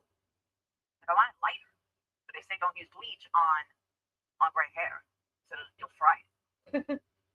Exactly. If a woman ever leaves her house and plays blue-haired avatar on YouTube, why can't? Why care? Exactly. And there's ways to brighten, like use a purple shampoo or even a blue shampoo. A blue shampoo is meant to work as well. I use a purple conditioner once a month or so. And being that it's all natural, I really don't want to start with bleach. But I kept reading developer and baking soda. But developer's going to lighten your hair no matter what you put on it. Like, it's still going to chemically lighten your hair. And it's going to bring out the warm tones. And it sounds like she wants the cool tones. But there's like, what are they called?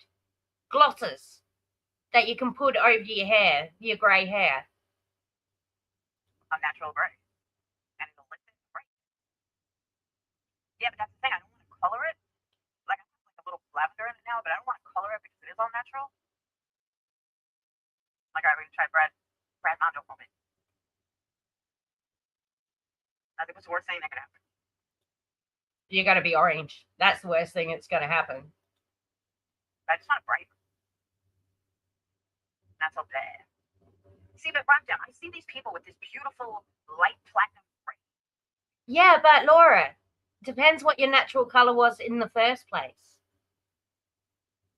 Darker women tend to gray out darker. Lighter, blonder women tend to go more white. I've looked into it because when I was going natural, I wanted to know how to like keep it looking all right. So I've looked into it a little bit. I'm not an expert, but I've done a lot of looking into maintaining a natural color. Always looking for a cheap and fast fix. Exactly right. But there's no way you can change the color of your grey. It is what it is. It grows the way it grows. And the only way you can change it is by bleaching it. But there's glosses that you can put in.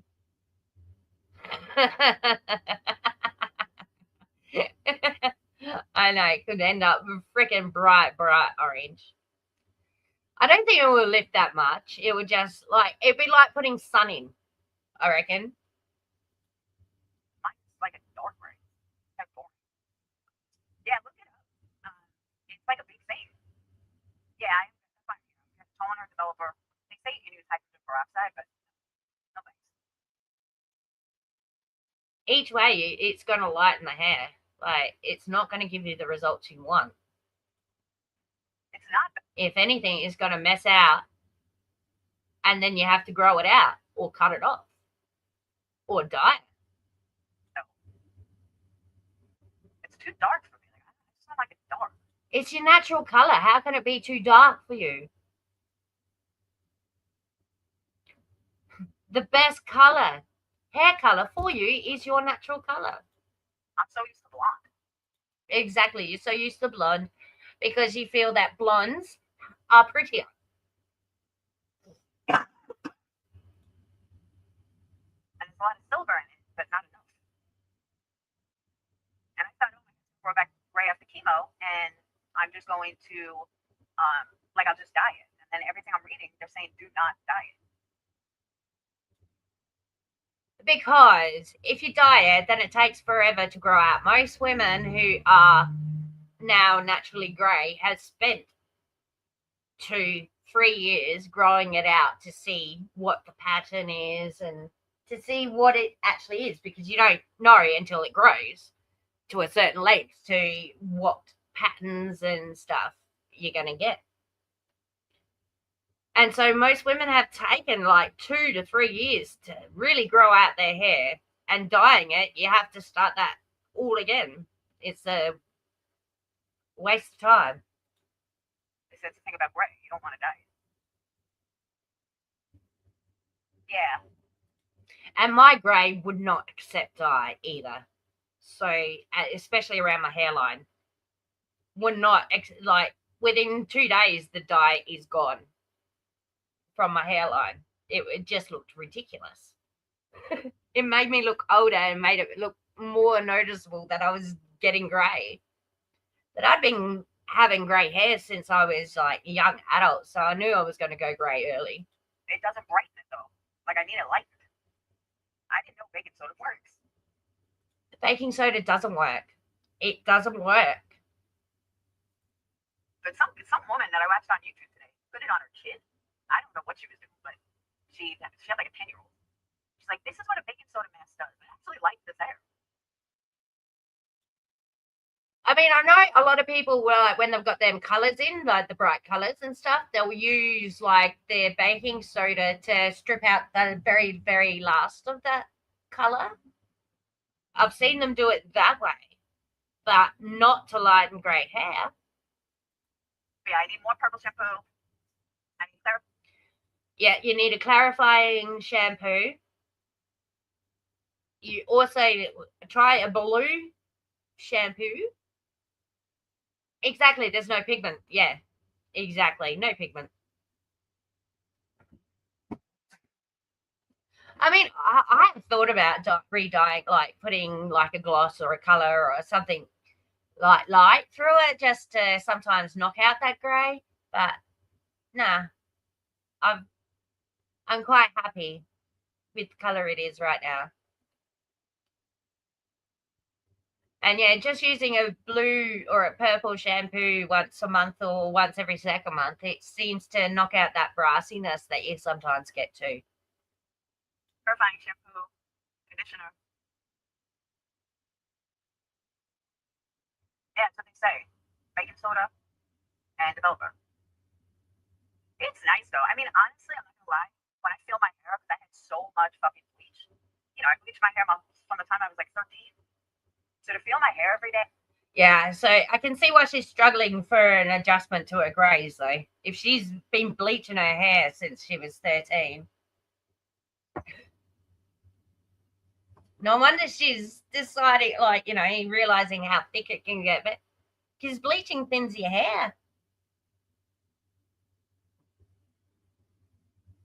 Okay, and it's just so soft and natural and thick. I'm like, this is awesome. That's why I also don't want to fuck with that, you know, bleach and dye.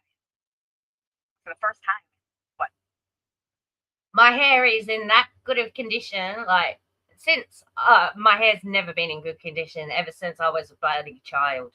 It used to, like, you know, my mum would spend like 2 hours combing it out after a shower, and within 15 minutes it would be all knotted again, and it just loses moisture so much. But lately it's been so good and soft and like not drying out, like it's staying cool to the touch, where my hair would get quite like warm and stuff because it was that dry, and nothing, no, like different products. I'd put it like heaps, tried different products over the years and conditioning and shampoo, and nothing changes it. But lately, I think it's because I'm not dyeing it and I'm not over styling it and I'm not putting heaps of shit in it, that it's actually coming alive again. Like 40 years, it's so nice to just have natural hair. Like, I've gone through a journey with my hair. It's wild. Yeah, I use purple shampoo. It doesn't brighten it though. It keeps the yellow out, but it doesn't brighten it. I know, she doesn't listen.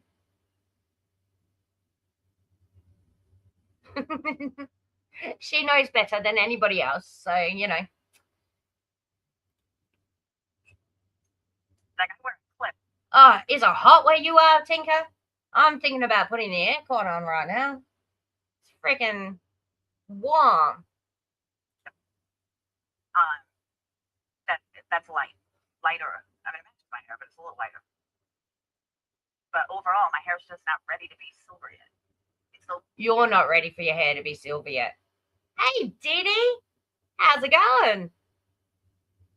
Good to see my fellow Aussies coming to pop in. Wants to be gray, monkey gray. You know what I mean? Purple shampoo works great for keeping the yellow tints, because they say that gray has yellow in it, which I didn't realize until I actually looked like super close. It does yellow. Grey hair does yellow, Laura, because of all the contaminants in the air and stuff. And if you're a smoker or a vapor, it gets in your hair and turns it yellow. So yes, you need either the purple or the blue shampoo. It's just a weird color, and to me, it just ages me a lot.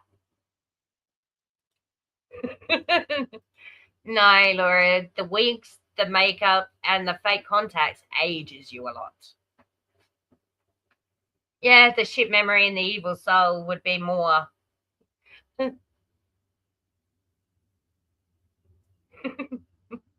I know, but the hair is such a statement for her personality, you know? It's where her personality is. Dead with her hair.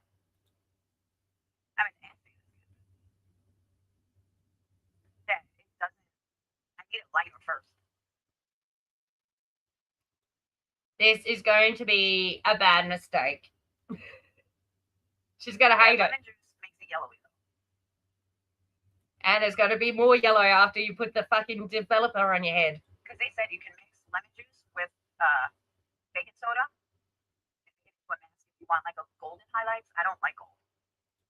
Unfortunately, Laura, you lighten it just one step, it's going to look orange.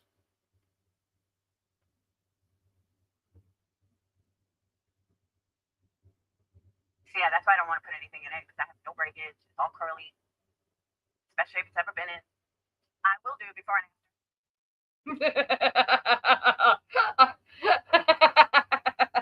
I can't wait for the after. See, my hair grew back from chemo. Everyone told me your hair is going to be gray, and I said, why? They said all hair grows back from chemo gray. Might as well put some chili on it. Plus my age.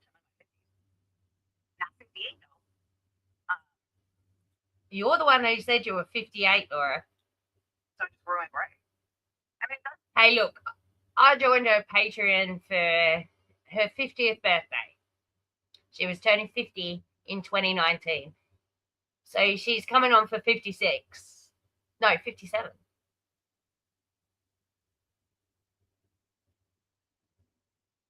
So she's not 55. Hang on. 2019, she turned 50 because, oh my God, yeah, absolutely. That would be hysterical. If she did the whole washing her hair and doing it. Because there's nothing better than watching Brad Mondo's bleach fails, right? I've watched so many of them. They're freaking hilarious. Does have some silver highlights in it, naturally, but like friends that went gray just naturally. Yeah, but Laura, everybody has a different hair color. Like, starts off with a different hair color. Everybody grays at a different rate and in different ways. The hair is like beautiful platinum silver. I'm like jealous. But I'll do it before and after. Please do. I'll do Brad Mondo video. I know this will be her first millionaire. Oh, nice. You dyed it pink. Yeah, when I cut all my hair off and went to a pixie cut, I bleached it and went purple. Deep purple. It looked like two different things of purple. I put through and it looked all right, but I felt that was just a bit too much color for me, and then I ended up just going back to like a dark blonde. But yeah, it's always fun. I mean, I thought about recoloring my hair, but I've been growing it out now for 3 years, and yeah, and it's finally in a condition that's easier. Like, it's not knotting all the time. I still get heaps of split ends, and I still get heaps of them fairy knots, which are annoying, but that's something I have had since childhood, so it is what it is. I'm 47. I don't think it's changing texture anytime soon. I think it was the worst that can happen. I'm using baking soda. What's the worst that can happen? Yeah. You're also using developer with the baking soda. Let's get that clear. You're using a developer. I've been researching this for a while. The main thing they say is her research, probably 5 minutes. Or maybe 5 minutes today, 5 minutes yesterday. Maybe 5 minutes the day before. Not use bleach if you're gray. I guess gray naturally doesn't have pigment or something, and once you put bleach to it, it'll destroy your hair. Sure will. No, and your hair doesn't have to. But chemo didn't come back at all gray. Really? I don't know. Who told me you're gonna come back gray?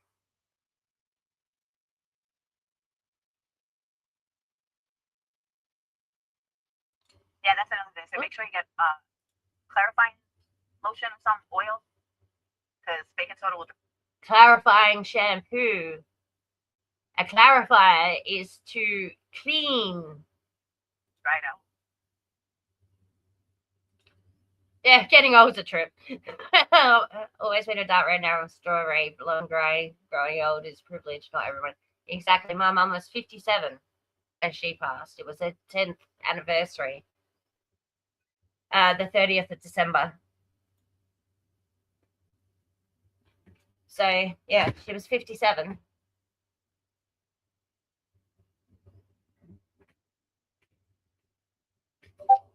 So, yeah, not everybody gets to grow old. Yeah, I'm enjoying the colours that are coming out. I've got like a strawberry to my grey as well. See, I always thought I was a little bit darker than what I was, but it seems I was lighter than what I thought, what I remembered I was, because I used to dye my hair all the time, and I forgot what colour I was. And so, yeah. So I'm quite enjoying the colours and the different streaks that are coming out. It's quite cool because I've got a mixture of grey, brown, blonde.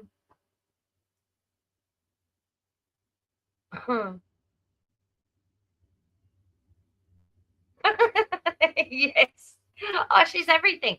That's what I mean. That's why I started doing the jack of all trades. She's a jack of all trades, master of none.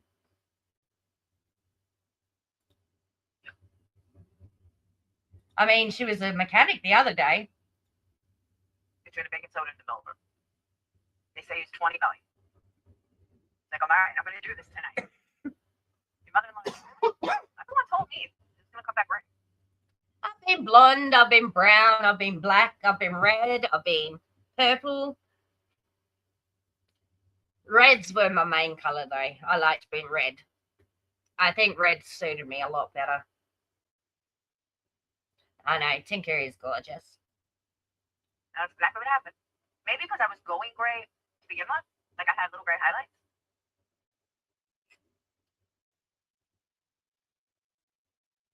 I don't know.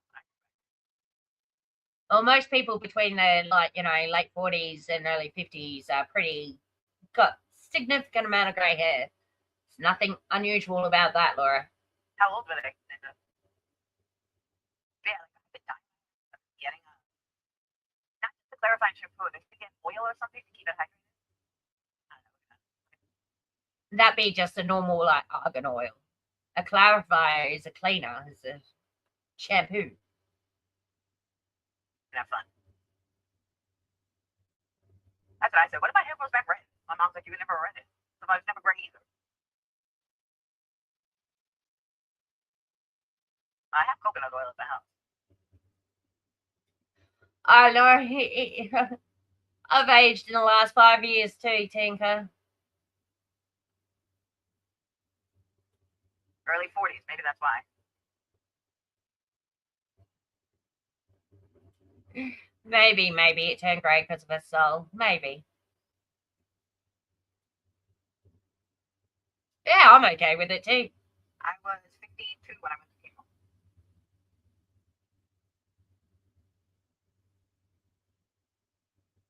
5'2". I can't even believe I'm in my fucking 50s. Neither could we, because you act like you're fucking 13. Crazy. Just turned 55. When the fuck did that happen?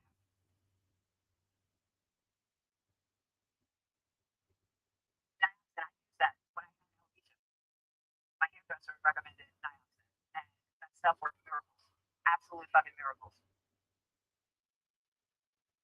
Thanks, Ninja. Yeah, that was in the midst of my chemo. Me and my best friend went and bought that blonde wig. That blonde wig.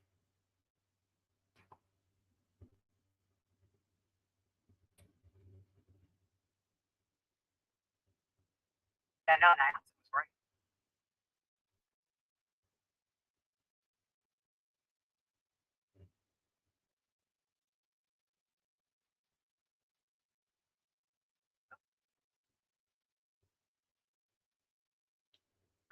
All right, good. I tried it. I went to beauty school. I lasted 3 months. So she went to beauty school for 3 months, apparently. So a beauty school dropout. She's a beauty school dropout.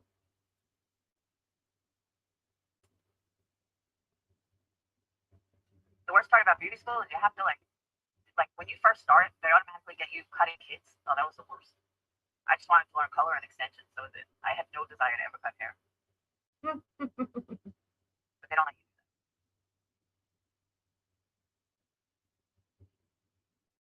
No, you could have blocked. I All right, think so let me get out of here. Let's go do this. It's like talk about active addiction. You're just watching her right in front of you. All right. Exactly. She's too sick to help herself. That's what I'm saying. It's not even like Brittany's a train wreck just because she is. But it was like Brittany's like watching Molly. It's a different type of train wreck. Katie is. I just can't do it. talking about Miss Freaking Wonderful. Talking about train wrecks. That's why we watch Laura, because she's a big train wreck. Like, I really feel bad. But she won't help herself. She won't let anyone help her. So, can't help someone who won't help themselves. Exactly, Laura. You can't help themselves. You can't. You can't help these people. But all right, I'm getting off. All right. I'll see you guys tonight once my hair's done. All right, I'll see you guys later. And we'll be looking forward to it. I'll see you later. Peace. If you're new to my channel. Oh, gosh. Gosh, she's fun.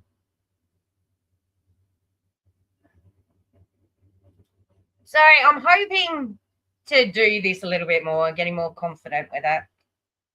I just feel I'm not entertaining at all and really don't really add much to it.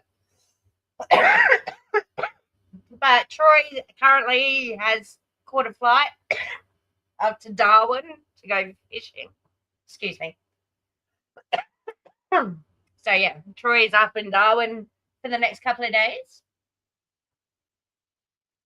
Gone on a fishing charter to go catch a barramundi. And he'll probably have a crocodile in his cabin tonight. You watch.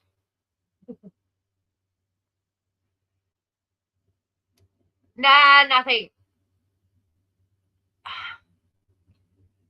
She was just speculating about, yeah, he's gone barra fishing up north.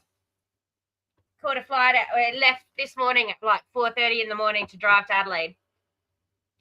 I'm glad, Crystal. I'm glad. I had a lot of fun with you too. This has been fun. Yeah. He lives there. Well, I've never been up to Darwin. This is the first time Troy's ever been up North Australia. So it's pretty special for him. He got his commercial diving ticket last year. So that was a big deal. So this is his celebration fishing trip because he loves his fishing. And him and his mates. Oh, cool. Yeah. Yeah, hot as fuck. I know. That's what I was telling you because I've been up to Cairns a couple of times and I lived up there for about 4 months too. And so I was trying to say, look, the air's completely different. It's going to hit you like a brick wall, that humidity. And even though it's like coming into the dry season now, completely different.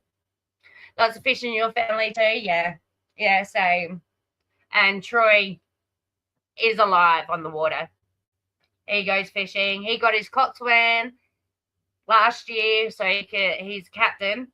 And then he got his commercial diving ticket. And yeah, that's huge. So he gets to go diving because he was just a recreational diver before this. Yeah, so he's going barra fishing. So he's freaking excited, and I'm excited for him. So yeah. And because he works away a lot now with his commercial diving, I've got a bit of free time, and so I thought I might start coming live. And it's not always going to be about Laura. I just thought we could have some fun, like cover some news, cover some fun things. I don't know, different things. All right. Well, unless there's something else you just want to talk about or ask or chat, I don't know. I tell you, I think I need to put that aircon on though. It's getting warm. Can't wait for winter to actually kick in.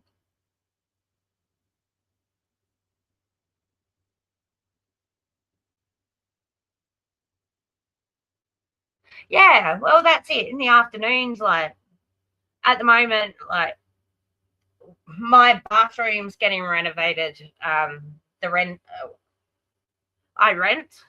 I don't own my house, and my bathroom, my shower started stuffing up big time. So now I'm getting a new bathroom renovation.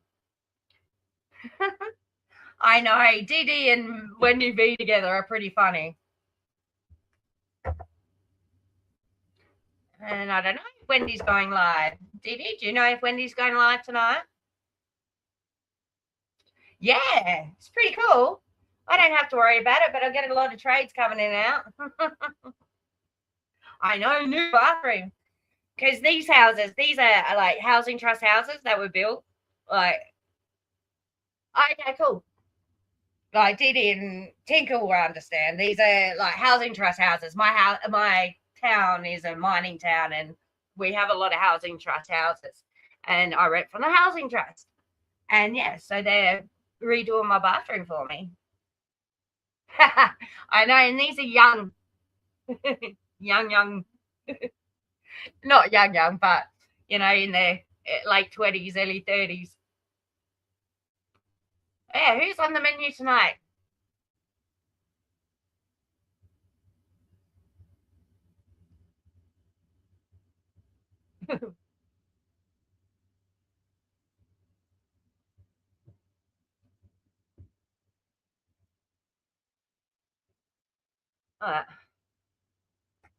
And I got Tandy a new colour today, a nice blue one, and that looks pretty smick.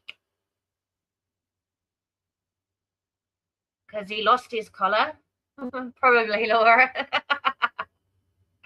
I know. I still need to adjust the whole thumbnail thing and her diminishing my rolls. But today was just a trial to see if I can do this again, because it's been a while and I haven't gone live on this channel before. So it was all new again, getting used to it. And tomorrow I'm going out with my sister to her friend's house, and we're going to have a crafting circle with drinks, and I'm going to teach granny squares. Gotta be Laura. She hasn't said anything really stupid this week. No, she hasn't. Of course not. When does Laura say stupid shit?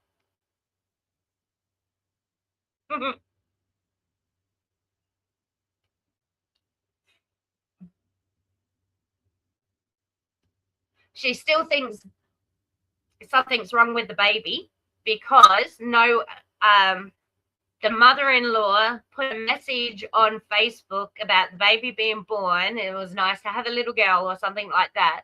And because she didn't say that the baby was healthy in that Facebook post, there's something wrong with the baby. That was the main part of that live.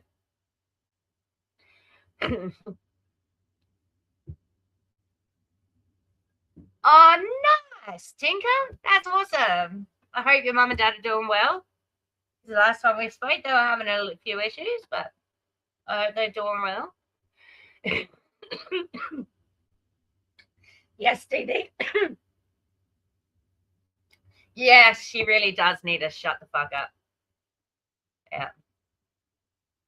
Apparently, she had a little baby girl. Yeah, by C-section. Found this out by Laura. Yeah. Awesome. Yeah, how cute. And apparently it's a community baby. So, you know, Laura's allowed to ask questions because it's a community baby. So Laura has the right to know. Oh, that's so nice. Congratulations to your mum on her birthday. I hope Karma hears every word Laura has said about the baby too. Nasty bitch, talking so negative about a baby. I know.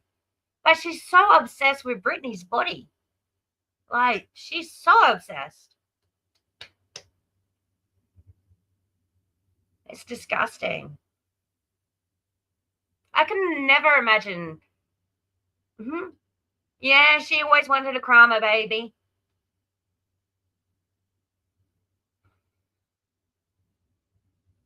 But yeah. But, you know, she had a big connection about apparently Darren stalking her mother's Facebook, but she's okay with stalking Craig's mother's Facebook and her extended families. Oh, your dad, my nana is turning 90 at the end of May. My last standing grandparent, my mum's mum, she's turning 90 in May. We were all young. Like, young mums, youngish mum. Well, my mum was and my grandma was, my nana was. Which she showed no proof. Of course not. She doesn't show any proof. Never shows any proof. And what she does show proof of is usually like just it doesn't explain it all the way, or it could be, or it's not the full screenshot.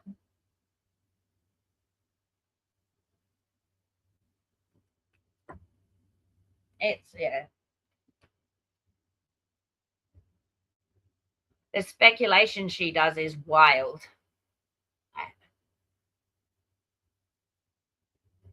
Absolutely wild.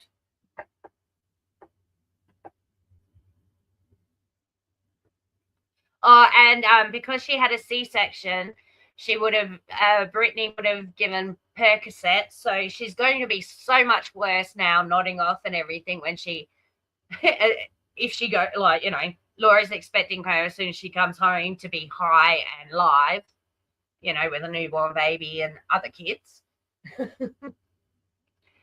And like she's got to have like at least 2 months worth of Percocet. This is all she's saying in the car as she's driving to get developer and bloody baking soda.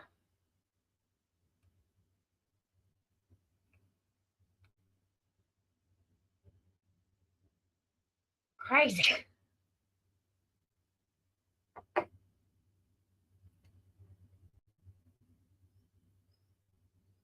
It is disturbing, isn't it?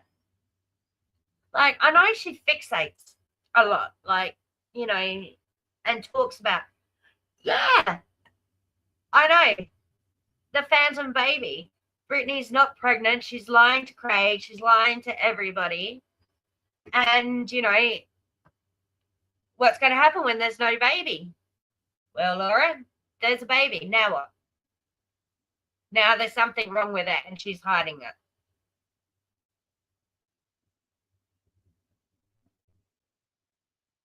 Bloody crazy. Yeah, it is sick. I know. Flushing it. I heard that in passing. I don't think I've got it clipped, but fuck me. I'll find it and clip it.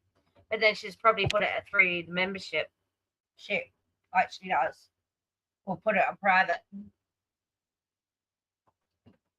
But she's got no filter. She just doesn't think.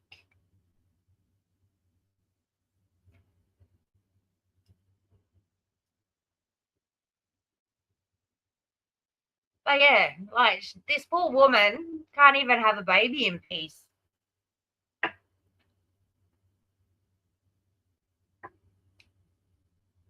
Right, yeah, very unnatural. Very unnatural. Like, I can think fucking nasty of people, but Jesus Christ.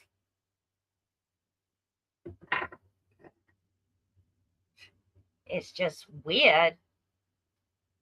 No, not in the universe. I might think it occasionally, but would never say it out loud. Uh-huh. Disgusting. And then she wonders why we go over the old shit. Because it's just as bad as the new shit. She hasn't changed. She's still calling clinics. She's still calling CPS, just not doing the accusations. Because I found the call that she actually did to Brittany's CPS stuff. And I'm hoping to do a video on it to add to the other one. So we'll see. Yes. Yes, I was one of the ex-Patreons in there. I was shocked that she actually knew who I was. Laura would have hated it when she mentioned my name. Oh my God, that was freaking hilarious. And it's good to get a black woman's point of view on it. I know. Yeah, the underage drinking. And then she keeps calling like Wendy V, the drunk Australian, and me occasionally. Sometimes I don't know who she's talking about. right? She has this big like about people being drunk, but then she will let a bunch of teenagers drink. Has she?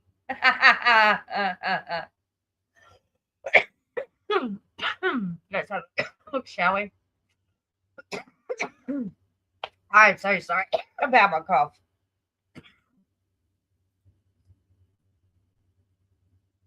Let's have a look. Posts.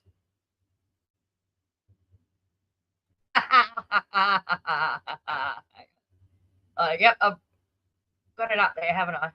Yep. Excellent. All right, here we go. 13 hours ago. Here's the post. Let's go through her post, shall we? I'll just refresh it. 13 hours. Tired of rage baiting?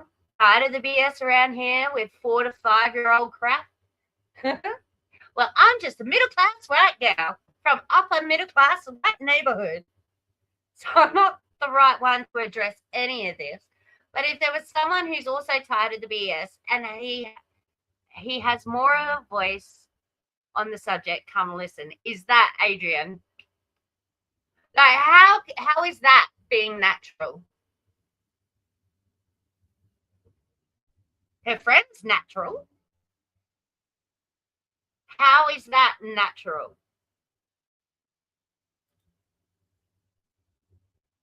Like, oh, is that okay? How is that natural? All right, let's have a listen. All right, 2 hours. All right, let's just listen to the first 10 minutes of it, or a few minutes of it.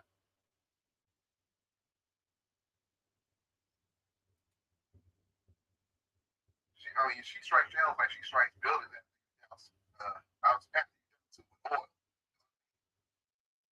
So without further ado, how's the sound? Right into it, man.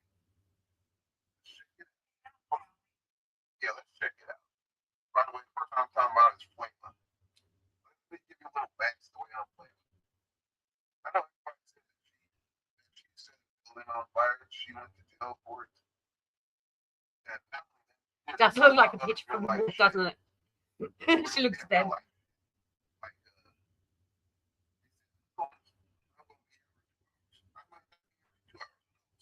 going to be here over an hour. But anyway. How's the sound?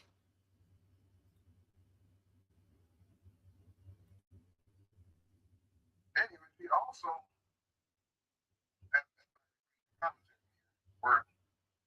or under the comment section, for comments, and you don't normally see these people in the comment section. I've been talking about a certain someone. So yeah, and that's okay because it's a comment section on a public platform. Anybody's allowed to comment wherever they want. Just like Laura always comments on burgundy douches and puberty blues. You know, people are allowed to comment where they want to comment. Bit low? All right, I'll boost it. Hang about. Where is it? There's the button. Extension, sound booster. Let's try that. Anyway, is that a bit better? Is that a bit better? Called Molly and asked her about the kitchen almost went up in smoke. Called bombshell saying that her candle blew up on her. Once in an hour, blew up instantly. It caught fire. It had big flames. I've seen the video. You've seen the video. It didn't. It happened because Laura didn't know how to make candles, and it caught fire. I mean, I don't know who these people think they're talking about. We ain't got over here that from the beginning. So, without further, we gonna play your content.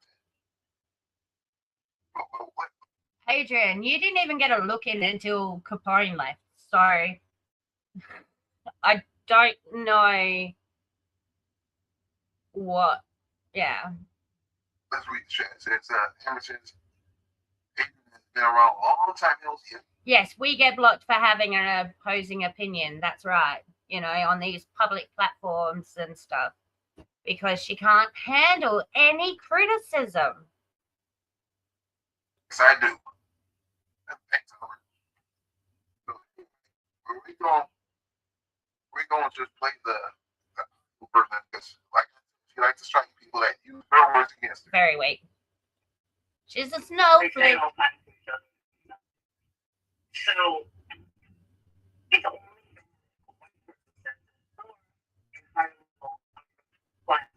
person says it is a different meaning. She doesn't mean to be racist. She just comes out with racist shit because she's ignorant. Very ignorant. Also because you say, but if you say it in a demeaning, derogatory, bad way,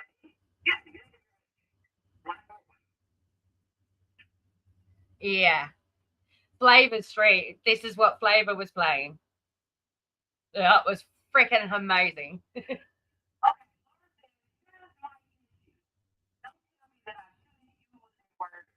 I am white. Then you will use it and can't cry about being different. They have it on way. He was using yesterday, and he did it over and over and over. Oh, sorry. I took a drag on my vape pen and that just got me at the back of my throat. Don't tell me that I use the word because I am white.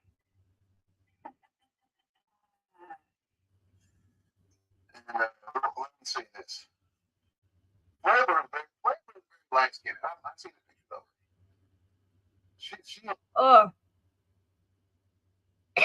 Is this going to be the difference of skin color now? is real light skin. She's not white, but she's light skinned. She's really close to being white. And she's talking like this. Oh, dear. I don't know if I should be playing this. I don't think I've got the right to play it.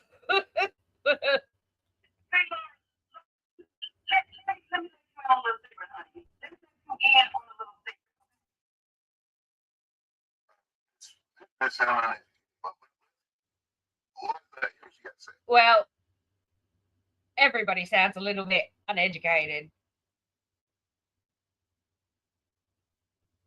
I don't know. Even I probably sound a bit uneducated. I'm definitely uneducated on these facts.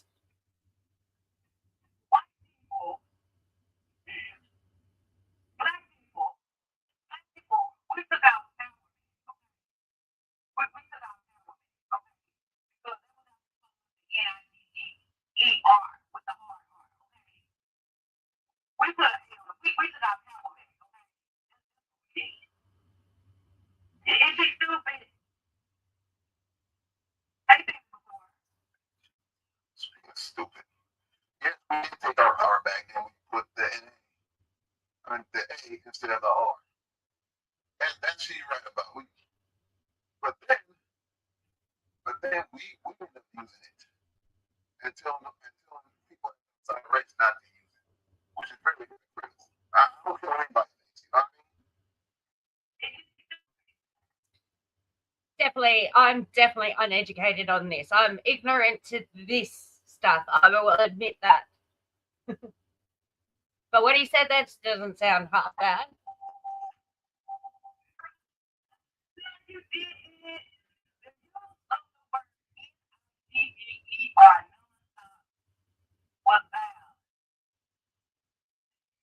Let's get up a little bit.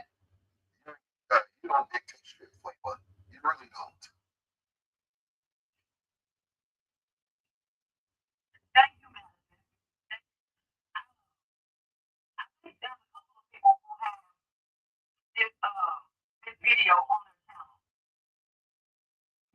Exactly. She isn't racist, guys. She isn't. No, she is. And she's very ignorant too. I wouldn't say I'm not ignorant and blah blah blah. I'm undereducated in race stuff, but I also know there's a time to shut my mouth.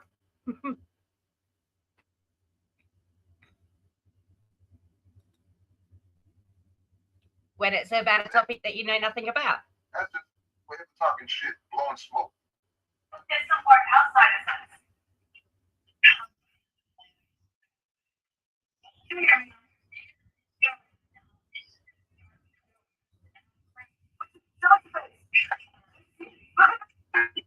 His sounds pretty crappy.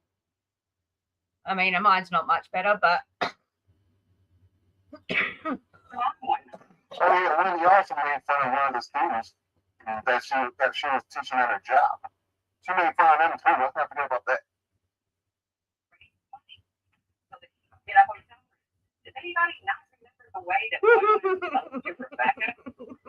And this is a young lady she with should know better. mental disabilities. She should know better. Definitely, she should know better. Cannot behave. Sorry, just can't. Hello, Crystal. Hi, Crystal. I don't know, Yarn. I don't know a lot of Forest people. Different The Crystal. only reason they want Yarn is they think she has information. Probably. No one cares about information. No one cares about information, Tracy. I did watch a bit of Tracy's live this morning. And yeah, nobody cares about information. It's about being looked after. I mean, it's not fun being yelled at for making comments on a live stream. Like, come on. Like, no one's going to change their mind because of Adrian. Like, you know, he's got a view and he's a sub of Laura, so it's going to be sticking up for Laura. We can we can see that, but yeah, I don't know. It's a messy subject and I do not want to be part of that. But yeah, it's definitely ignorance. But, you know, the way the world is right now, it's very racist. Yeah, Tracy went live. Shall we have a little listen? Let me have a look. Go in my history. Because I can never find her channel. Unless she pops up. Let's go down, down, down. Up, up, up. And they're off. There it is. I was like, okay, well, Flavor's going to get off. I mean, it's unbelievable that you can go and look at, like, who won the Derby 20 years ago, and it's, you know, it's retired. Apparently it's Derby Day. Horse racing.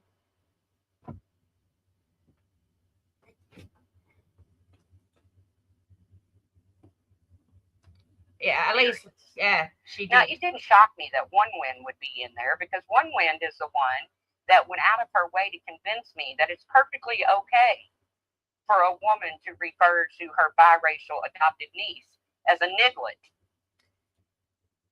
I honestly didn't think that was One Wind who said that.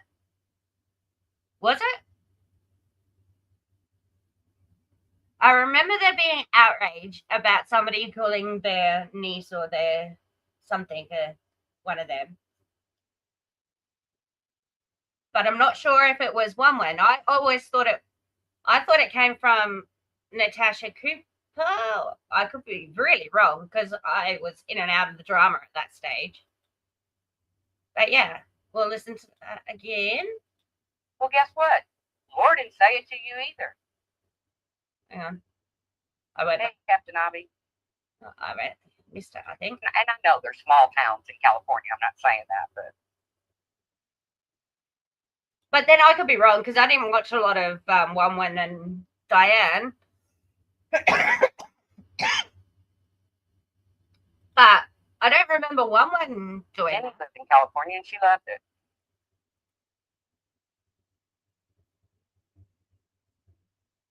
So I'm going to do a little drama here.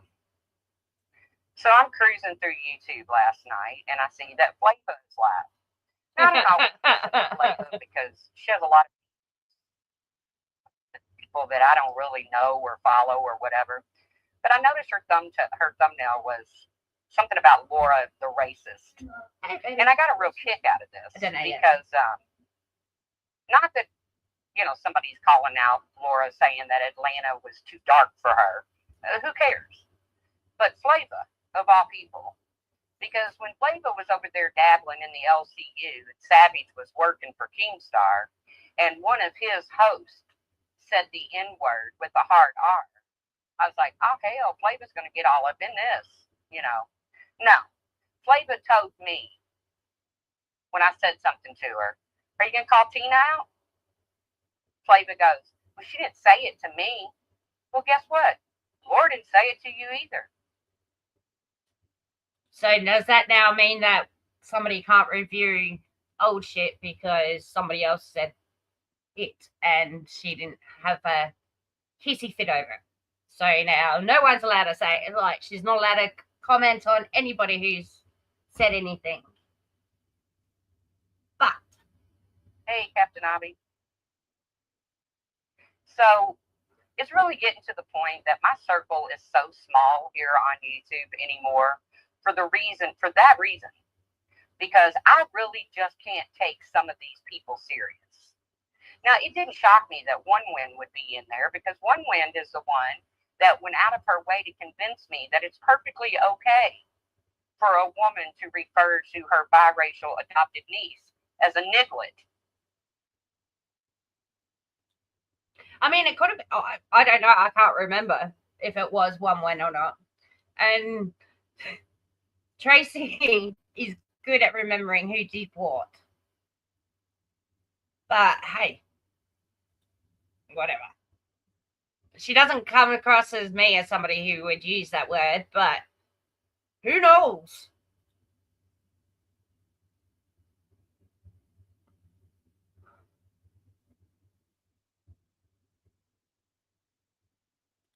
There's no way around that. But Flava called Molly Golightly's kid's school. Did she? So how do you take that seriously? Well, one, I didn't know. Two, hasn't everybody called up somebody at some point on here? Like, I don't know. How can any of these people? So you're not really about what I'm Laura's sure somebody doing. will clear you it up. don't really care about what Laura has done in the past or what Laura says. You just hate Laura. No, I care. We care about what she says and what she doesn't. But yeah, it's not hate. It's bewilderment. Pretty much for me is bewilderment and fascination that somebody could be so ridiculous and so mean without a forethought of other people, and how she thinks it's her right to be here on YouTube and it's her right that we pay her, not that, we're giving her money to help her succeed, and her reciprocation would be to listen to the people that are giving her money to an extent, or even be a bit more humbled and a bit more gracious about it at the bare minimum. And also, she's the one who takes it to another level of calling up agencies. She just called last year in November Brittany's hospital. She could have rang any other clinic in the country, but she rings up the South Carolina CPS. Like, she's still doing the same shit she's been doing. And going back these 3-4 years shows that pattern.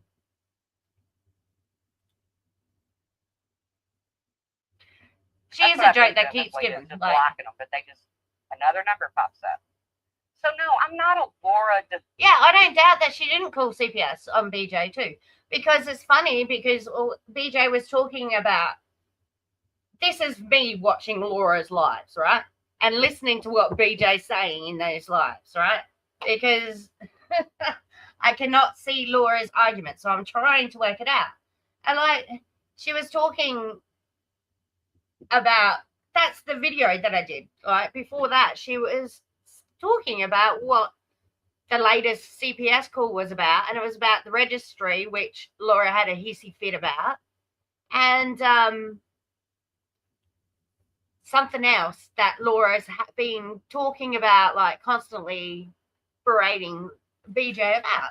So obviously you're going to think, and she's got history of doing it. Like,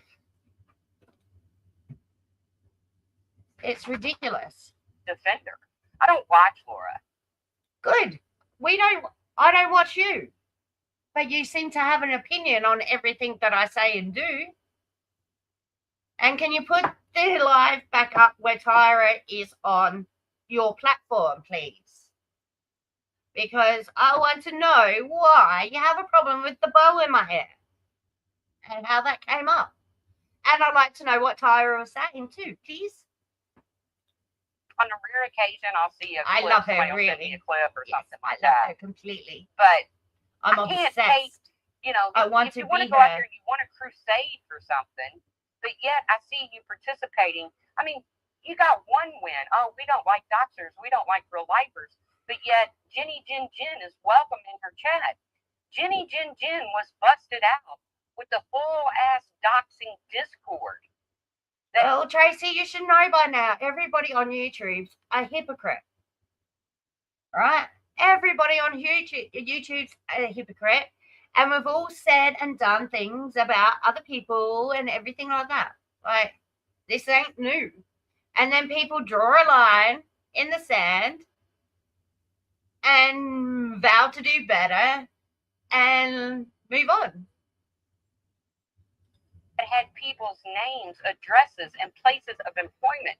And if well, that all happened while I was sleeping. So yes, I'd like to know that panel. I'd like to hear that panel. I mean, you can edit out the porn bomb, but isn't it funny? The porn bombs happened to Tracy, and they happened to BJ. I don't know what BJ was discussing when that happened. But it all follows the people that are talking a little bit too much about Laura. Isn't that funny?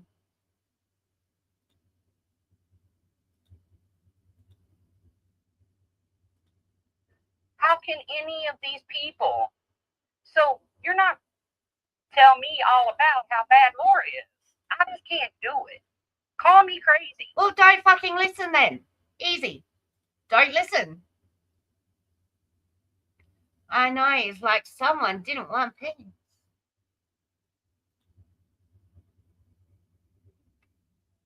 Easy. Don't listen, because I'm not stopping anytime soon. I'm not stopping anytime soon at all.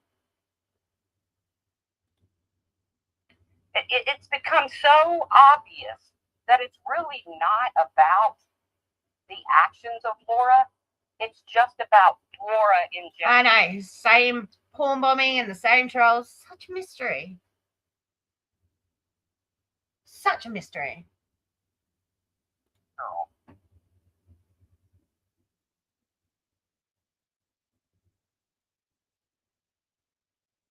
And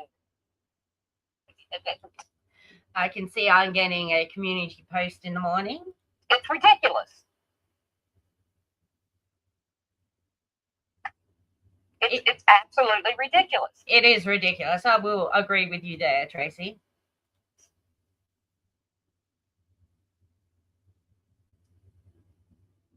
Hey, Flavor can cover Laura all she wants. She gives a shit. Not me. Well, you obviously do, because here you are having a live. It's giving you content too, Tracy. But it can't be taken seriously.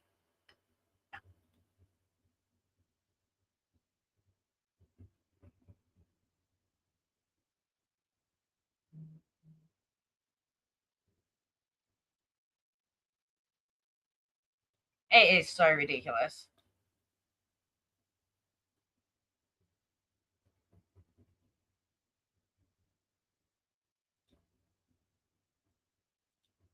everybody should go real life. I'm speeding her up a little bit. Agree.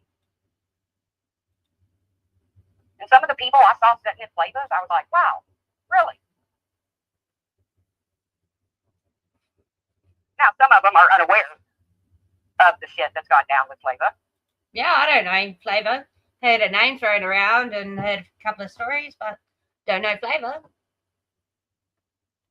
And I'm not planning on fighting with her, so I don't really care about what she's done in the past. If she treats me okay, like, you can have conversations with people, you just treat them with respect, and hopefully they treat you with the same respect. But some of them are not. They're fully aware of it. And that's why when one win pops on her new, she's decided she's going to be a big streamer again, whatever. Who cares? I can't take her seriously. We don't like real lifers. You do. You just don't like Laura. And you can not like real lifers, and you can hate Laura at the same time, Things are true. Both things are true. I mean, say it how it is. You don't care about real lifers and doctors. You just don't like Laura. Fuck, call it as it is. For somebody who doesn't watch Laura or doesn't like Laura or doesn't interact with Laura, she tends to stick up for Laura quite a bit.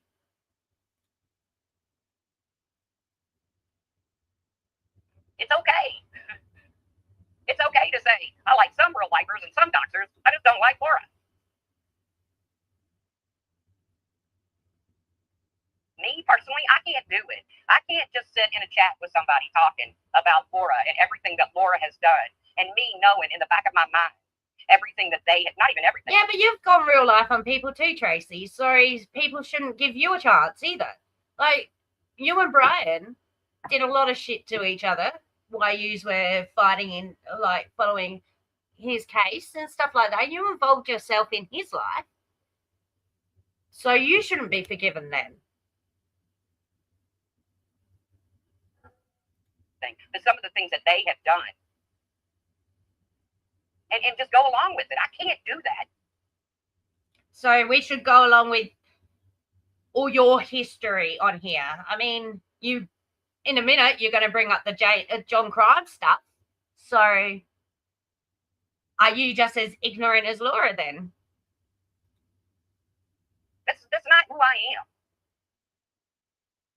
No, it's not who you think you are.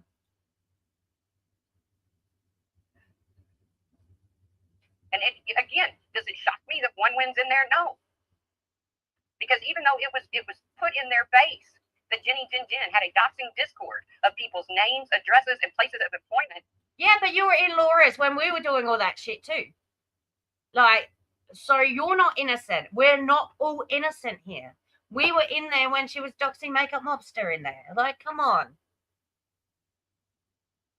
And Dad with the phone and others. Like, come on, Tracy. She's okay with Jenny. So don't say you don't like real lifers. You don't like doxers. Just say you don't like Laura. Start your live out with, I don't like Laura, and this is why I'm going to talk. I don't care what you all do. If y'all want to go real life. I just don't like Laura. Otherwise, you just can't be taken seriously. So you can't be taken seriously either. Because you're not innocent on this platform either.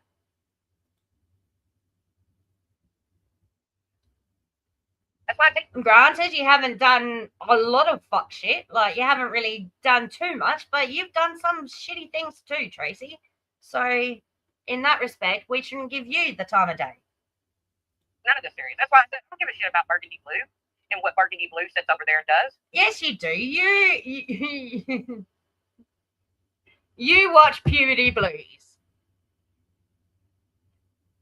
Exactly. Laura's still doing it. Apparently Sergeant Blackrock still does, but I don't. And of course, I get my occasional Corey video, but I've moved on. I've moved on with everybody. She hasn't moved on. She's just don't enjoy you as a. If she has moved on, she wouldn't give a shit about what Makeup Mobster's doing or saying. She wouldn't give a shit what Warren Wynn and all that is saying. She wouldn't be going live talking about it if she couldn't give a shit. As a channel holder, then I just don't listen to you. It doesn't, and I don't enjoy Laura, and I don't enjoy Leanna.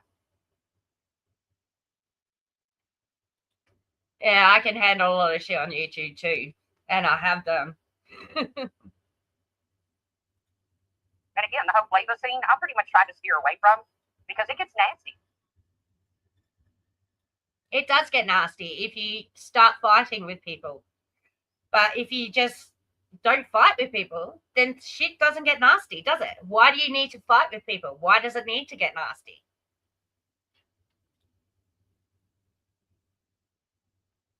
But I don't want to hear. I mean, when I saw Why can't we all get along? that chat last night, I was like, I do not want to hear Ashton. It was all up in flavors. I don't want to hear her say she's got a problem with real lifers, doctors, or anything like that. Nope. No. It's when you sit there and defend real lifers that, you know, things can be a bit of a problem. It's okay for Laura to go real life, which she's still doing, but anybody else, oh no. And then you're not allowed to have a conversation with this person because that person did real life, and then you're being called a hypocrite, and you can't be serious. Like, I don't know what Tracy like. No.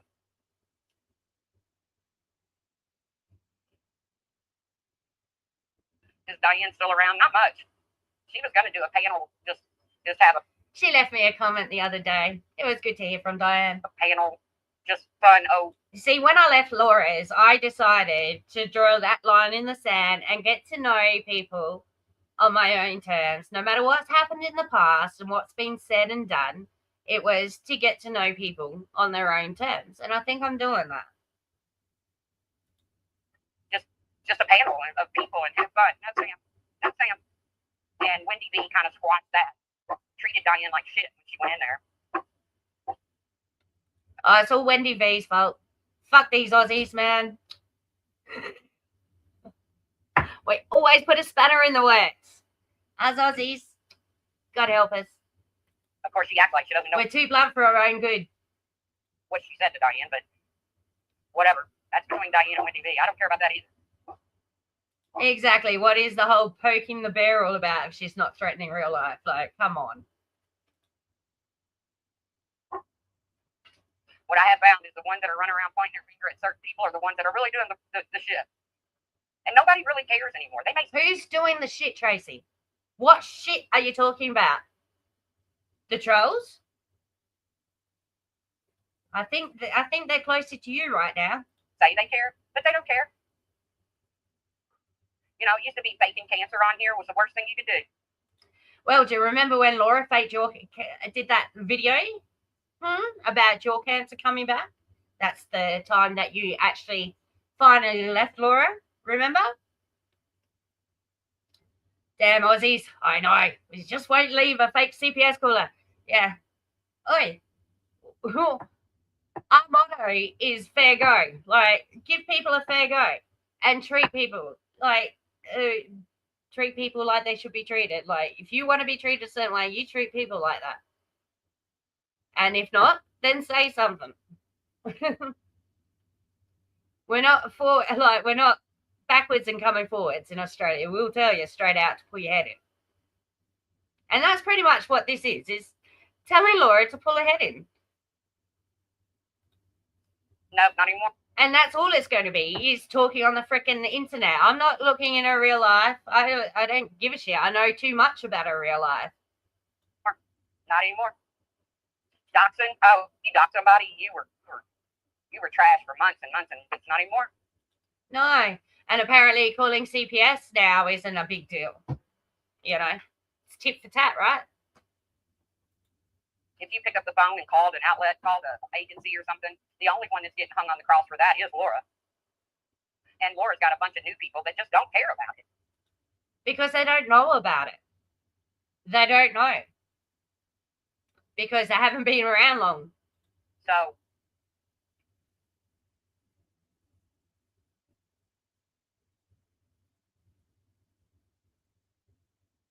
Leanna, you can quit insinuating that me and Laura are frenemies or whatever.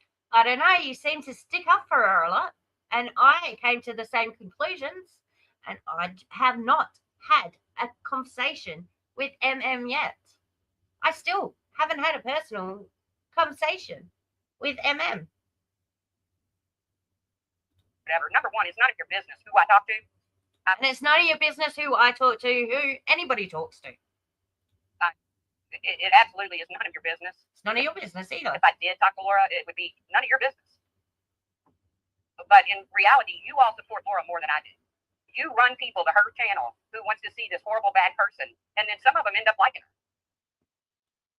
She goes live and tells her all about everybody about her real life. No one gets any privacy. So why should Laura? So maybe you're a frenemy. Smucker, Tucker, and the dog food Sam. I did get a kick out of one win. Now, wait a minute. One win the other day was going off about how Laura treated, who did Laura yell at the other day? One of her supporters, one of her big supporters. Poor Jan. Who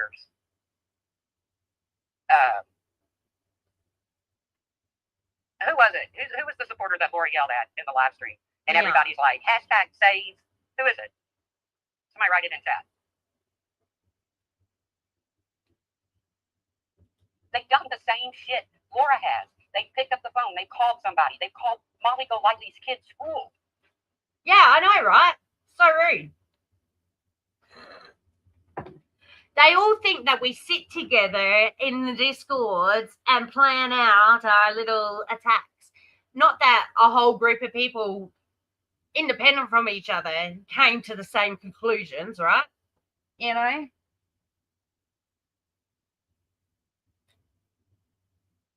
Fucking ridiculous. It doesn't make what Laura did any less. But I just can't ignore that shit. I can't. I get my ass in trouble in chat when I'm trying to ignore that shit.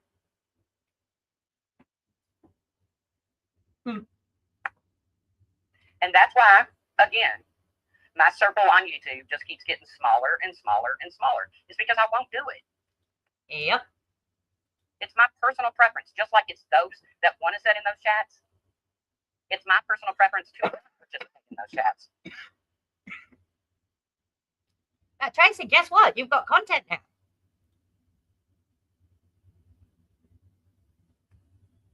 Good morning, E-Man. No, maybe it can't get any worse than calling CPS, but she called a kid's school about his... See how she diminishes the call to CPS? Like, she really always diminishes that call. Like, making it out to be not big deal. I think calling a CPS on somebody where you've got to send a government agency who can literally take your kids away to somebody's house, a bit worse than making a phone call to a school office.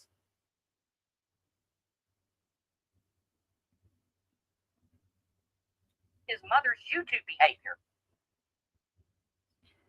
Well, got fucking CPS called on her due to YouTube behavior. What does she do off the platform besides Google the house, which everybody else has done? Paid top tier to get into Molly's Patreon, who Molly was talking about her, which, okay, Molly wouldn't have got onto Makeup Mobster if she didn't call her, like, start talking about her online. But MGL's the one who had never spoken to Makeup Mobster, but managed to get her phone number and call her. So obviously MGL did the first looking up who Makeup Mobster was. I don't know. I didn't watch. This is just what I hear from listening to lives. Like, I could be wrong. But, you know,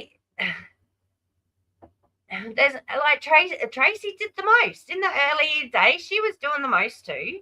Like, she was fighting with John Grimes and she was fighting with everybody. She was bloody going after Brian for years on Facebook and stuff, involved in his son's case. And, I mean, and they've made up. They're still mates. They're still, like...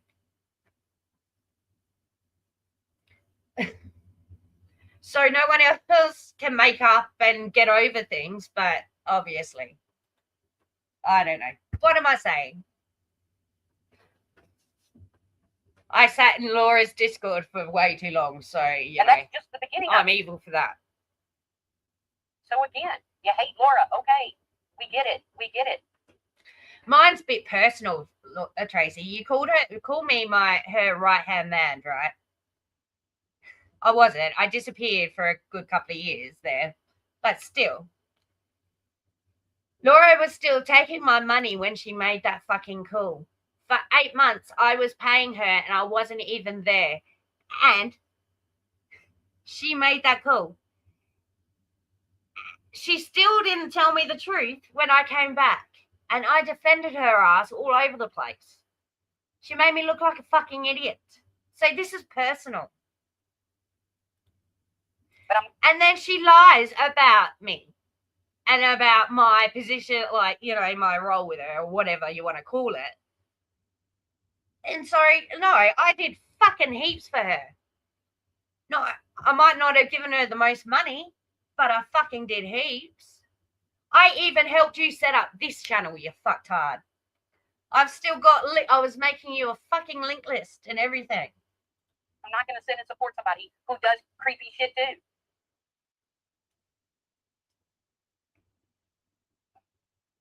Trust me, nobody's beating down my door wanting to know where I'm at.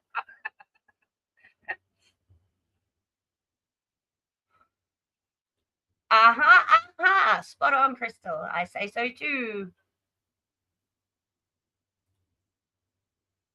It's just funny that, you know, they automatically go straight to Tracy's, like, hang out there.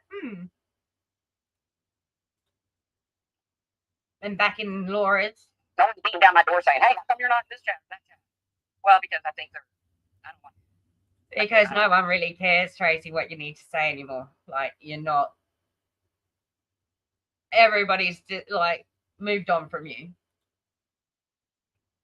Remember when we clutched our pearls when Brian St. John was shirtless on Diane? Yeah. We were. It was the lack of disrespect he showed to all of us by coming on live with his camera on with his shirt off. Oh, those were the days. That was crazy. Brian's a good dude. Like, he's all right. Like, he's a good laugh. He can just get a bit flirty with girls. And he's another oversharer. But, you know, he's all right. Yeah, it wasn't attractive. It was, yeah. But we had some good laughs back then. That was so much. It was fun, but also infuriating. Come a long way since then, haven't we, Sunnyside? We've all come a long way. A long way since then.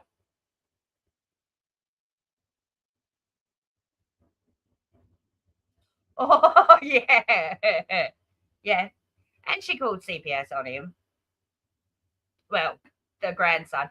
But in saying that, I'm not sure the situation. Like, it could have been mutual sort of thing. I don't know. But she did a lot to BSJ. A lot. It used to be. But he did a lot back, too. A lot back. You know, it just, like I said, I just, when I looked in Flavor's chat and I saw certain people that go live and have streams, like One Win, who says, oh, I don't believe in doxing, I don't believe in going real life, I don't believe in talking to a supporter this way. One Win, you're friends with Jenny Jin Jin, who had a doxing discourse. You're sitting in Flavor's chat, who called Molly Golightly's son's school, and you spoke to Rebecca like she was a fucking dog.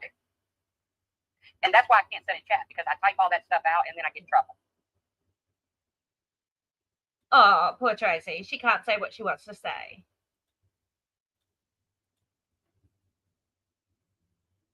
And I'm not here to say that Flavor ain't had shit done to her. I'm sure she's had shit done to her. Hell, God only knows what Michelle has done to her, Bomb has done to her. You know, the people she has fought with, Jenny has done to her. The people she's fought with in the past have done to her. They do it to each other. It's the norm over there. Hence why I don't want to be over there. Well, don't be over there. It's like people don't have a choice on who they watch and who they don't watch in this place. Like, you have a choice.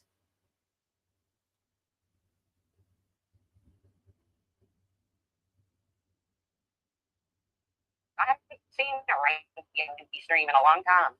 I believe he's really busy with real life. I mean, I could be wrong. I don't know. I don't have any inside information or anything. I'm just guessing. Yeah, I know what your friends did. Yeah, I know. Yeah, I know. It's so, like, she keeps diminishing that CPS call so much, which is why we think that, like, call her Laura's frenemy, because she defends her. Guessing. I don't know if she realizes that's what she's doing, but she's always defending.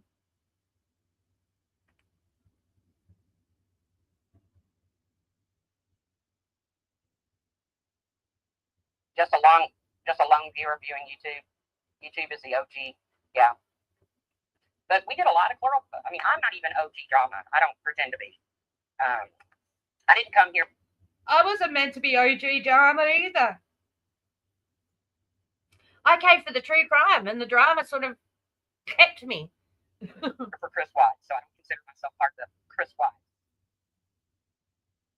I was part of the man. Never interested me. He did it. He admitted it. He's sitting in prison for the rest of his life because of it. So that case never interested me. I don't know why that case got so blown up. I did not follow Laura back in the making a murderer days. I did. That's how I found Laura. I literally stumbled. I wasn't in the Facebook groups and stuff like that. I started out watching Law and Crime Network and started chatting in the live stream there. And I've been watching Laura's videos because she was doing uploads at that stage. And I'd been watching her for a few 6 months or stuff. And then she started going live, and I started chatting in there and getting to know her mods and stuff. And I'd been in there for a good year when she decided to do the Patreon and stuff. Yeah, Didi. Yeah, exactly. I was her 4th Patreon.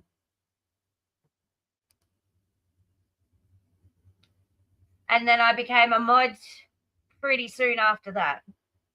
I think it was a few months later I became a mod. When the MGL stuff started really kicking off. Because I'd be the last person standing, being Australian. And yeah, I'd be modding like 8-hour lives straight, and then going to work, and then coming home, cooking teas, and then in the bloody Messenger app trying to sort everybody else and catch up and whatnot. Yeah. Oh, okay, the MFW Drama Lives. Yeah, that was like, she was all right. And like learning a bit of the old drama, like with Diane and Wendy, and they would reminisce about the, getting taken to Dr. Phil and Truthfully Trisha and all that. That was really funny. And, it's fun to reminisce. And yeah, like when everybody was getting along, it was great. And then Laura would say something and ruin it. So then you end up fighting. To be honest with you, I don't follow Laura at all, but I definitely don't follow her true crime. No, her true crime sucks. No one follows her true crime. Since Man, like, she was good in Man, but she had people, and she was working with people, and she was with the family, like, got to know the families and stuff. Like, she never went to Wisconsin to visit, but she was in contact with the family and stuff like that. And then it all went sour. And then she came to YouTube. Yeah, she's been doing the same shit. And she got booted by the haters. She got booted by the guilters. She got booted, she got booted from the, none of the people who thought he was guilty liked her. Then it was none of the people who actually thought he was innocent liked her. Then the family kicked her out of the groups and stuff, and that's why she ended up on, the pepperoni pizzas. Yeah. Oh, dear. It used to be, like, a lot of fun.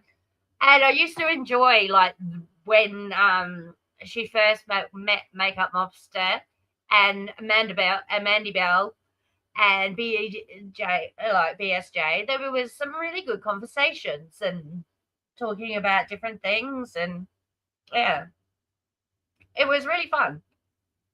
And I think that's why you end up so engrossed in it and you get stuck in this loop of forever. And then you take a break and you come back and you see things in a completely different light to what you did before. And yeah, it's insane. I came here when Laura was spoon fed. Yeah, I tried to spoon, like, I seen in my old files, I had like a Kelsey Barrett like spreadsheet happening, and that Heidi Broussard, whose baby got stolen out of her belly and stuff. That's the one that made J for J really go famous. She was the one that was on the phone with her friends when her body was discovered and stuff, and they found out it was the friend that did it. Yeah, and that's how she got as big as she did. I think I came here. I mean, of course, I always use YouTube for music or whatever. Or, you know, DIY projects, whatever. I mean, YouTube's got a lot of stuff on it. But I came in here and I think I typed in the search bar Darby Routier, and up popped a video of Brian, who I knew from Facebook. Yeah, and he's still on the Dali stuff. It used to be interesting when you had Tracy and Brian talk about cases as well. Like, them two, they really fed off of each other, even though they would be on opposite sides. But they really fed off of each other. And it's him and his wife screaming at me. And I thought, well, this is wild. Well, then back when there wasn't StreamYards or Streamlabs or anything else, people did Hangout streams. So somehow or another, from Brian, I found my way to like Leanna and Pink and Laura. Yeah, because at that stage, we'd already been hanging with Mako Mobster, Mandy Bell, and Brian St. John. And I remember when Tracy started coming about, and she became a honorary Patreon, because I don't think she ever paid. And everything, and then she started doing lives as well.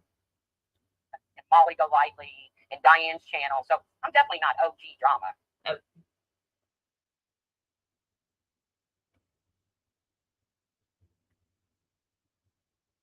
Most come here seeking gatherings. I agree with that, He-Man. I don't need a place to gather. You know, I don't need a place to gather. So much so that I... But it gets like that, doesn't it? Because you want to know if other people think the same way as you, or what do they think of this situation? Like, everybody gives a different perspective. It's, yeah, I know, I do the same. That I know that the creator has done something. I didn't get this far into Tracy's live, though. Yeah, you want different perspectives. Very similar to what they're calling out. Again, it's only because I can't. Like, I was doing that with the Karen Reid stuff. Like, I'd watch the trial myself and then go back and watch, like, I'd watch the trial with Emily, and then I'd go back and listen to what the lawyer, you know, said, and then I'll go listen to like Turtle Boy and all that, and I was obsessed with Karen Reid. Can't keep my little fingers shut. I can't not type in there. Wait a minute, didn't you do this one time, or didn't you do that? And that ends up getting me in trouble. I don't know. Yeah, but people can say not as much, Tracy, but everybody can say the same about you too. So, you know, yeah, exactly. As long as you're respectful. I sometimes have to bite my tongue a lot. I haven't heard from Pink. I don't know. Yeah, is Pink still around? What Pink's doing. Hello, Anita, back up.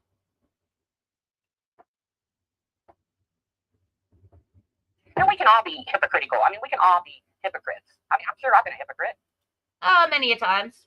I don't try to be, but I'm sure I can be. No one sets out to be a hypocrite, Tracy. No one sets out. Probably have.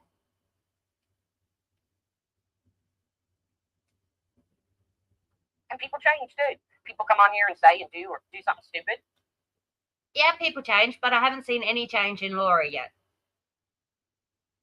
The thing is, she can't get away with half the shit that she used to do.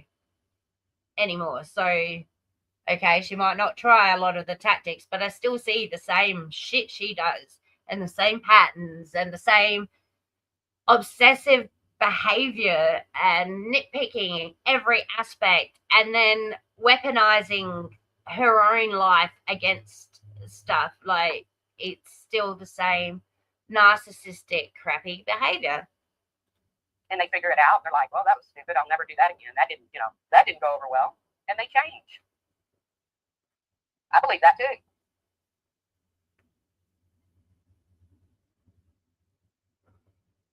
But what I see people doing is running to others as if. Running to others. How are people running to others? Is sitting in live streams running to others? It's a public platform. And we're all in this little bubble together. And, you know, no matter how hard we try to escape it, we're still trapped in this little bubble. So, you know, we don't have many choices out there. I guess you're right, man. I guess people just need a place to gather. Just like Puss in Boots and everybody has been in your chat and your Discords and everything since they left Laura. Like, a lot of your regulars were expatriates of Laura's. And you are still in your own little bubble. Like, you have still got somewhere to chat. I've got my own Discord. Private Discord. With, like, 2 people in there. And that's because I can control my own Discord. I cannot control other people's Discord and the people in it. So I'm keeping to myself. I'm just fucking mouthing off in chats because I can. I'm a free person. I have the freedom and the capability. And if I want to make comments in people's chat that are talking about Laura, then so be it. And I can sit and watch videos and stuff. I don't, you know, I'm over in the court TV or law and crime a lot. When there's That's good for you. something interesting going, even when the trial's not interesting. Trials are good. I like trials. I like listening to trials while I do my crochet. We are human and meant to err is what makes the human does after that error that matters. When two or more gather, a drama stream is born. And we're a bunch of women. You know, our lives are busy. This is like watching reality TV. You know, it's an outlet. I agree with you to an extent. And a lot of us have been in the same sector for years and years and years. So we know of each other. And it's like, you know, it's a community. It's like going out to the club or going out to the pub and having a conversation with a person you haven't seen since high school, you know? It's familiarity and everything. Is we are human and we do make errors. But some people just aren't given any grace at all. Laura doesn't deserve any grace. At all. Ever. When is enough enough? When do you draw that line and say enough is enough? I mean, she's been at this now for what, 6 years? And she hasn't changed. Like, when is enough enough? And others are given all the grace. Like who? Makeup Mobster? Is she getting all the grace, is she? And One Win and Wendy V, because she doesn't like the fact that Wendy V and One Win had a good chuckle together and we're helping each other with videos. She doesn't like that. Oh, no. People are getting along. And a lot of us have had dealings with Laura, so we have that commonness. Like, you know, when people have something in common, they connect. And we all have this commonness of our dealings with Laura. So, you know, And the community really isn't that big. There's only so many channels, yeah, or chats, exactly. And often the village idiot will be brought up, of course. And we've all had dealings, like, in one way or another, with Laura. So there wouldn't be a person in this community that hasn't either been a sub or watched other people being a sub, a mod, Patreon, bloody member, or being on the other side reviewing her. Like, everybody has had an experience with Laura. So we've got that common tie that ties us all together. And so when our old shit doesn't bother us anymore, we can let go of that. But we've still got this common tie. And that's our hatred for Laura's behavior. I mean, I can sit here and honestly say there was a time when I really let YouTube get to me. Like, I would get so mad, I'd fire up a live stream just because I was pissed off. Now, sometimes I get mad and I go into Discord and I type mad shit, but not often. Well, that's what stopped me from going live a lot, because, you get mad and you think, no one gives a shit what I have to say. And then you go off and do other things. And why I didn't continue going at Laura, because it's like, no one gives a shit what I have to say. I'm just somebody from bumfuck nowhere, South Australia. No one gives a shit what I have to say. So I didn't bother. And I've let a lot of things go. Yeah, exactly. We were the reason why her message chats and her Discord were even popping, because she didn't bother doing any shit. And then when you start having a good conversation with somebody, like getting to know people and having a conversation outside of YouTube, then somebody would come in and drop a screenshot of drama, or Laura would say, oh, such and such, or she'll get pissed off. So, what can you do? But I can honestly say that it really just doesn't get to me anymore. It doesn't? Then why are you live then? Like, you don't go live just to shoot the shit. You've been going live to defend Laura. Oh, yeah, it's disgraceful, Tinker. It really is. I don't even listen to Brittany. I only listen to Laura and MM reviewing Laura, and then I'm off watching Little Horses, or off watching what Trump's doing now, and what Australia, what's happening here in Oz with our government and shit. Like, Laura's just when I'm feeling a bit bitchy, I'll watch Laura. I've always been so interested in the human mind. It's always been so. And Laura is a fascinating subject, because it's how can a person get through life thinking the way she does. Intriguing to me. I wish so badly I would have taken my life in a different direction and been like a forensic psychologist or something like that. Somebody. I think we all had that. I think every one of us has it.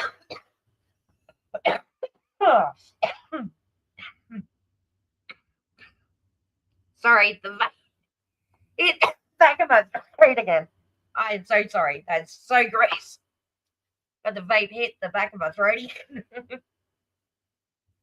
I think we all have this, fascination in the human mind. I think a lot of people who do get into true crime have that same sort of fascination. And so it is intriguing how Laura functions through her daily life. That could dabble in the minds of crazy people. Exactly. Laura's crazy. Laura's a true crime. Crystal said, I just want to be entertained. Just hear for voices. Yeah, it's very fascinating, man. What makes the human mind tick? And that's why most nights, everybody knows by 8 or 9 o'clock, the drama has shut down, and I'm done listening to some kind of interview with a serial killer or something like that. Uh-huh. Because the human mind is very, very fascinating. It is. And I'm a people person. I'm a people person when I'm not on YouTube. I'm also a people person. when I'm out in public. So much so that my family members have threatened to leave me, like standing in Walmart and shit, because I'm a people person. Good for you. I got into a line of work that required that I be a people person. Yeah, you did. Hey, Tracy, you should do a live stream on showing us how to shuffle. Teach us some freaking gambling. Teach us some games. I think that would be a fun live. You know, you have to remember my story. A casino was going in less than 7. Whenever I worry, my mind is slowing if I'm too shallow or too self-centered. Just need a good laugh. There's always Laura to put everything in perspective. Or absolutely, 100%. Miles from my home. I had a job, but I like to gamble. Would I say gambling can be fun? Yeah, I'm addicted to gambling? No. Good. I didn't think you were. No. But I like to gamble. I enjoy it. I don't think she got over my little joke that I did. The stripper, the gambler, and the hairdresser walk into a bar. I don't think she ever got over that. It was just a joke, Tracy. I don't think you're a gambler. And I knew when it came across the news that the gaming license had been approved. Now, keep in mind, I'm from Indiana. We're not, maybe not the Bible Belt, but not far from it. Now, the only gambling that had ever been around here was horse racing. Well, unless you go back into the old alphabet and all that. But when it came across the news that the casino was going 7 miles from my home, my first thought was, because I knew the Indiana gaming law was that you could not gamble where you worked. And that's gaming law here too. My thought process was, okay, I have to go down to this casino that's not even built yet. I have to go to their job fair, and I have to apply for a job because I don't care if I'm even in a check. I got to work there. That way, I can't play there. It was like me self-banning. It's like I was banning myself. Right? So I went to this job fair, never dreaming that I would ever be a dealer. Exactly, just a silly joke. I didn't call it a government agency, just made a joke. Table games. One line on a post. I'm horrible at math. On my wee little channel with 300 subs, I made a little joke. And I don't think I made it past. And the last couple of lives, she keeps bringing up this gambling thing.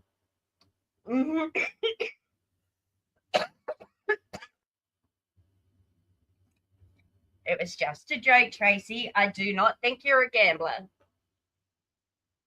I was just making a joke of you being in a casino and you've got the song The Gambler, a joke. It's not great math. As soon as we got into algebra where you had to add and subtract and multiply letters, they lost me. Math lost me forever. See, I was all right at math, just not English.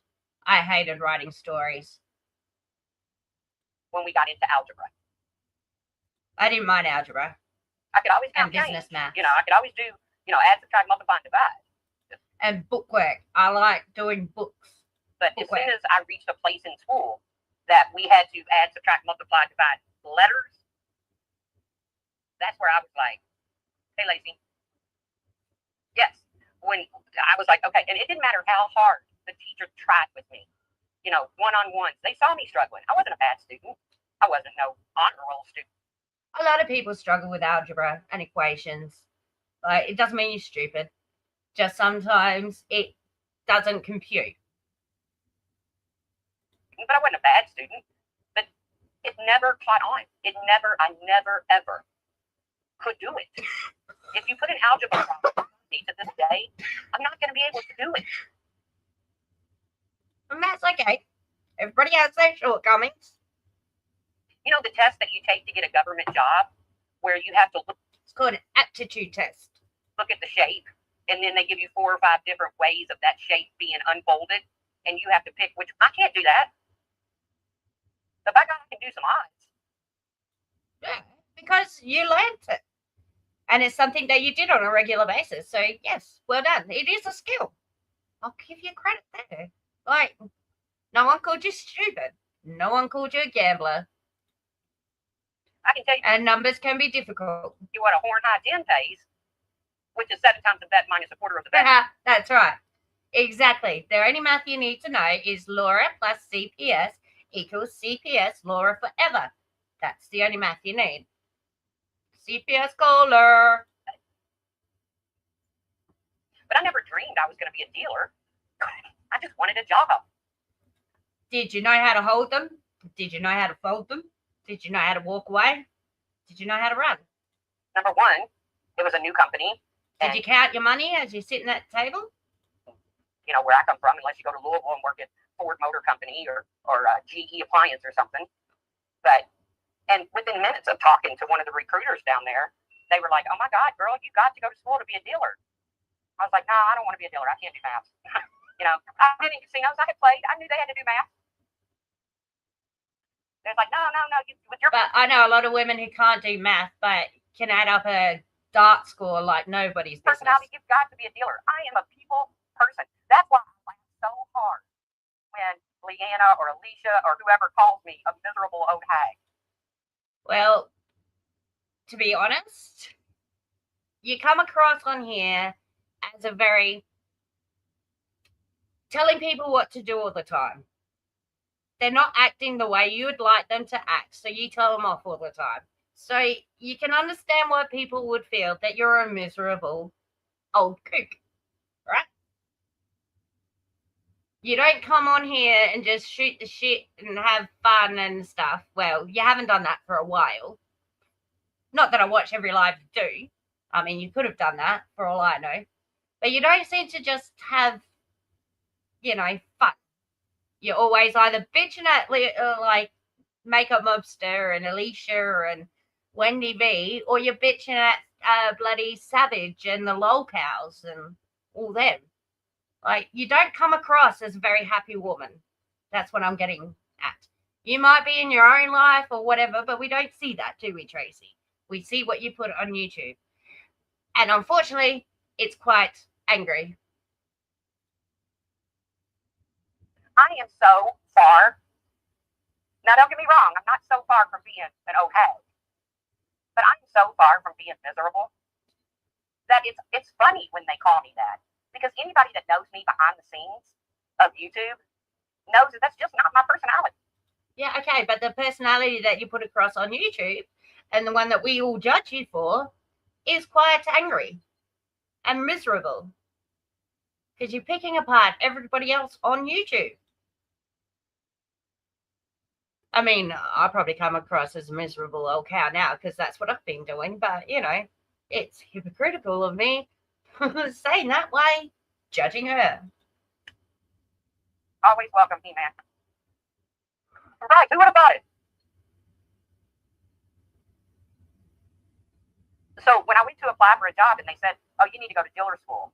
And then it turned out that I was a damn good dealer. Good. And, one of the biggest obstacles of being a good dealer is you have to be a people person. You have to be able to take people's money. And that is half the problem. Then people skills, which Laura does not have, are a good, it's a very important skill set to have. To be able to work in a team and be able to talk to all different people and all different walks of life. Hey, I've worked retail all my life. So, I get it. It's half the battle to be able to talk to strangers and have a conversation and, take their money. I get it. And keep them smiling. Exactly. Hey, Jonathan. Because casinos weren't built on, they weren't built on winners. Yeah, occasionally you go in and you do win, but the majority of the people. No, they were, the house always wins. People lose. Yes. And you have to be able to take their money, and they still have a good time while you're taking their money. Yeah, and it's a skill. I had a big write-up about me. I absolutely credit that. because it's not an easy skill. Not everybody has personal skills like that. In Florida, I don't know what happened to it. My sister had a copy of it. I don't remember. But I'm a people person. I love people. I actually hate people. People as a collective are fucktards. But I don't mind people, if you get my drift.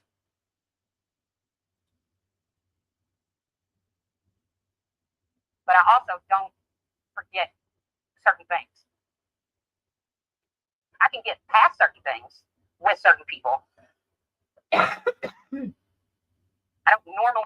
Yeah, and same here. I can't get past Laura's behavior on here. We hold a grudge. It's not a grudge. It's just I'm not tolerating that behavior. And if you see something, say something. And I'm fucking saying something. Because then I find out that does kind of make me miserable when I hold a grudge. It does. It makes you withered and age, and holding a grudge is not a good thing. It's like drinking poison and expecting the other person to die. Yep. It doesn't work. Nope. So I've apologized for things in my life that I don't even know what I did wrong. I had a niece that just got mad at me one day, and I was very close to her. Growing up as a teenager, her college years, she would always call me with her problems, not her mother. Because, you know, you're young, you don't want to tell your mom all your things, but you'll tell your You boy. got a new collar today. But she just up and went and a new leash and a new choker. I had no idea what I did. Yeah. But I ended up apologizing. And he got some jerky. I don't know what I did. Oh. And yes, we have moved past it. But I've apologized many a times in this life for things I did do and things that I didn't even know I did. That's called accountability, Tracy. And, you know, if your friend Laura could get some of that, then things might change.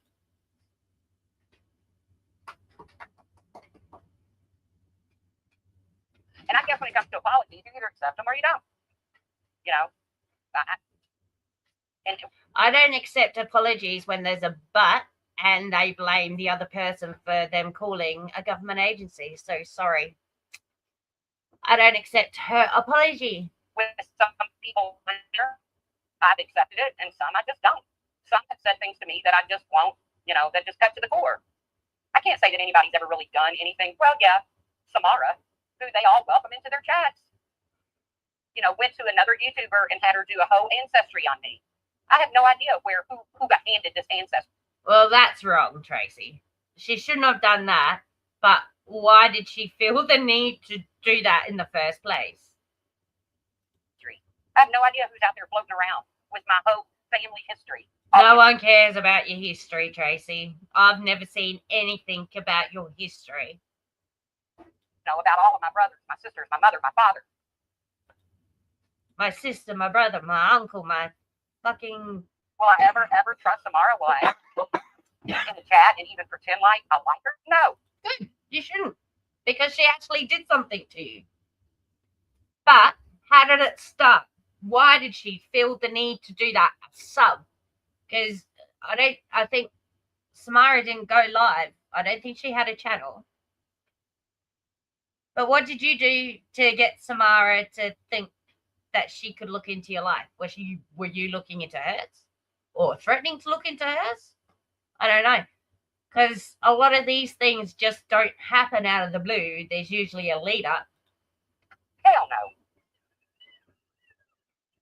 I don't know what she did with that information. I don't know who she handed that to. I don't know where that's floating around. I've never seen her. Hell, it could be on the dark web for all I know. No, I won't forget that Samara did that. Ooh, what are they going to do if it's on the dark web, Tracy? Like, the paranoia about information getting out and stuff like that, I just really don't understand. But I don't live in America. And I think it's a US thing, honestly. That I forgave the person that actually did look up because she womaned up, notified me, and apologized.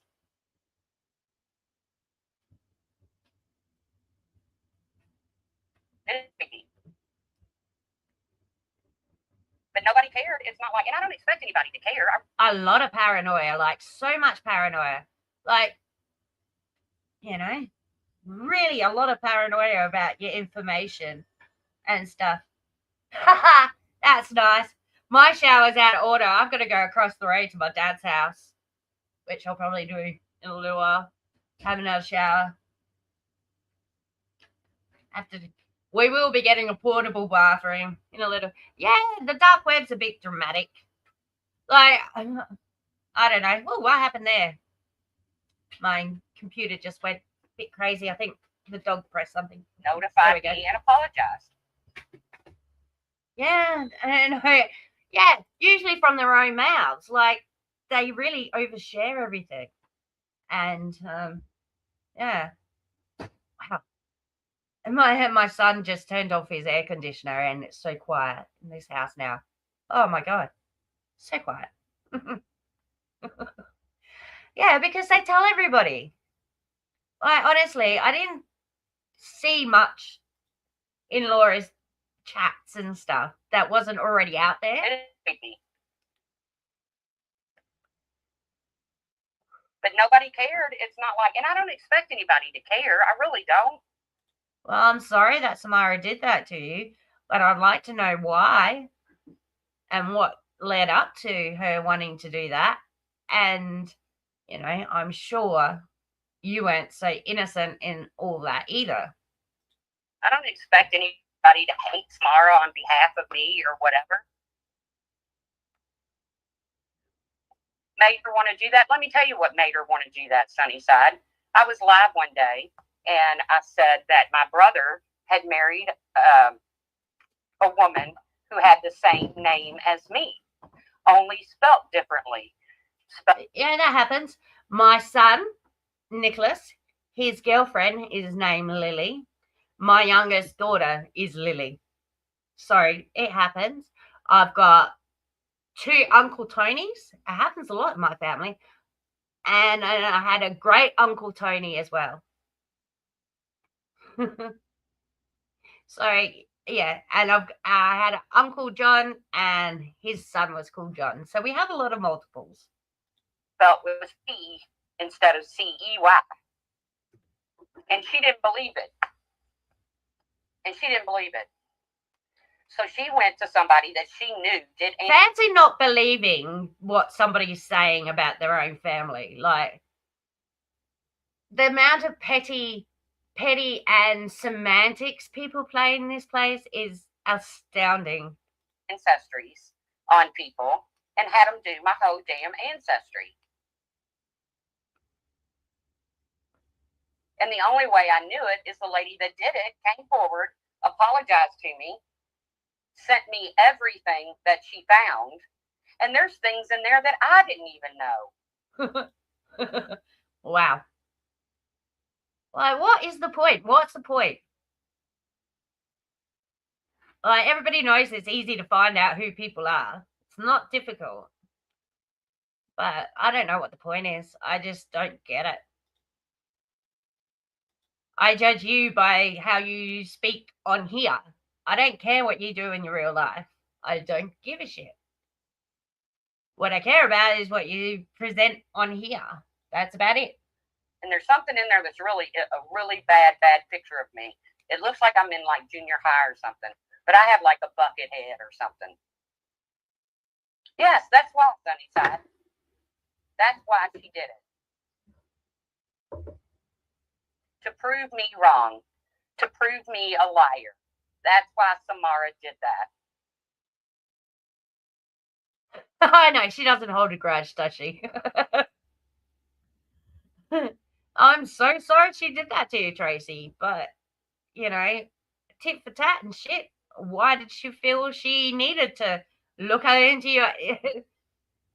like, why did she feel the need to do that? That's ridiculous.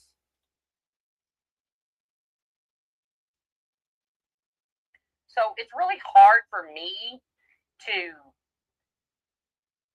say, you know, well, I'm okay with that being done, but I'm not okay with this being done. Isn't this the opposite to what she was saying in the beginning? Am I wrong? Because she's like, well, why are you sitting in that chat when that person has done? And now she's like, backtracking a little bit. Maybe not. I could be reading things into it. So yeah, Samara is one that I will never. I don't expect anybody else to not like her, but I'll never forgive her for that. I'll never be friends with her. I don't want anything to do with her.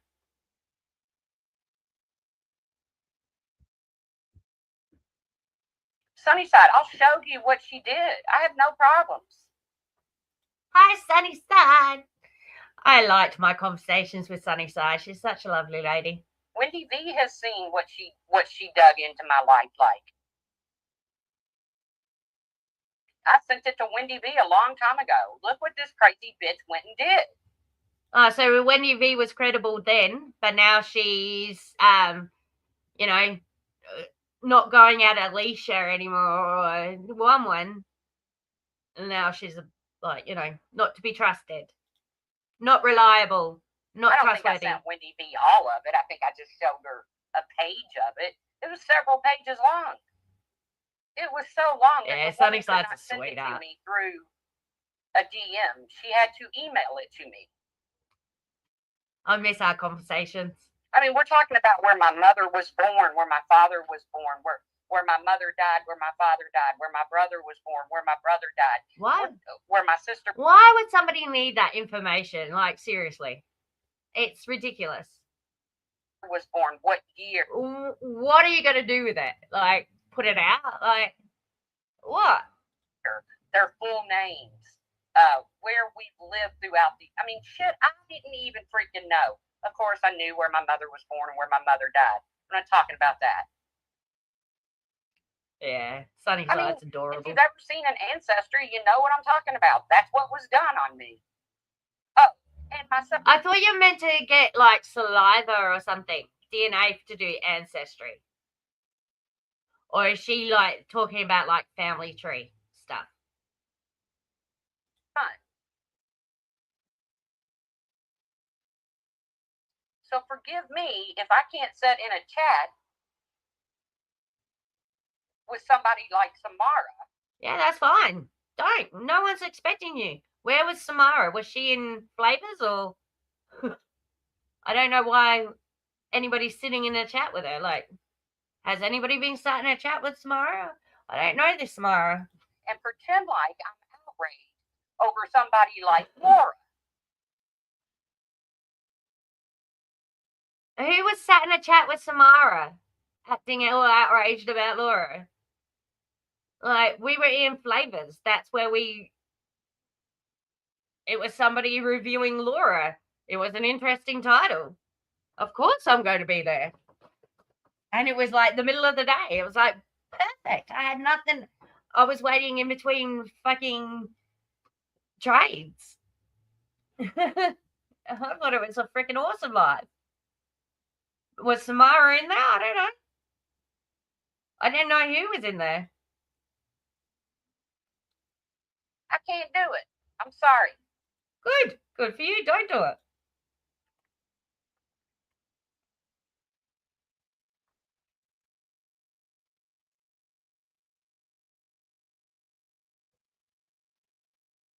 And that's one of the reasons why when Samara went over there to the Orbiters, which I only know that name because Wendy B had a room in her Discord called the Orbiters, and that's what they were tagged, were the Orbiters.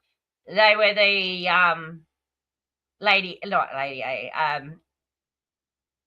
her that fake cancer orbiters, is that correct? The ones that still are around her? That's why when Samara went over there, I was like, good, she's gone. She's away from here.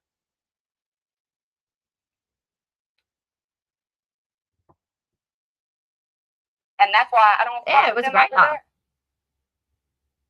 I don't go over there. I don't hang out in their chats. Not because I don't like some of them. I probably would like some of them. So because Tracy does this, no one else is allowed, everybody else should be doing the same?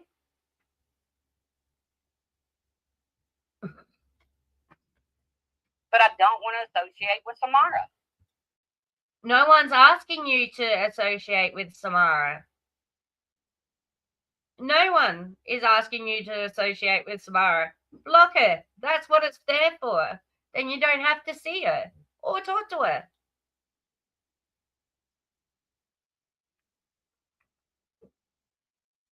Because I thought this live started on the like flavor, and I was sitting in flavors going at Laura, and now it's like we're sitting with Samara for all like this Samara woman. And I was just like, I don't know this Samara woman. Never interacted with a Samara woman. And that is my reasoning for why I can't sit in these chats talking about how bad Laura is when I know people that's done bad shit too. Yeah, but you've done some bad shit too. Because then it just comes down to, I just don't like Laura. Well, I don't like a lot of people on here, but I'm not just going to go sit in chats just because they're being drugged for filth. That's not interesting to me. Okay, but it might be interesting to other people. Like, she's so judgy. So judgy. No, I didn't share my popcorn either. You know, I was just there for the laughs and the payout. That's it. I don't know who's in that chat and who isn't. Like, fucking Jesus. I'm not one that constantly watches the chat. Like, I watch Laura on full screen, not on, like, I don't give a shit what the audience has to say. Just like Tracy, I'm not paying attention to her chat. Yeah, Wendy B thought it was crazy too. I'm sure she still thinks it's crazy. It is crazy. A normal thinking person can't think what Samara did to me was right or not weird or just not off the chart.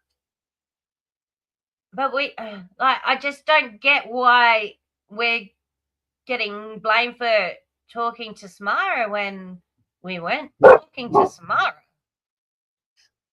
I mean, a whole fucking ancestry. People had to pay good money to have that done.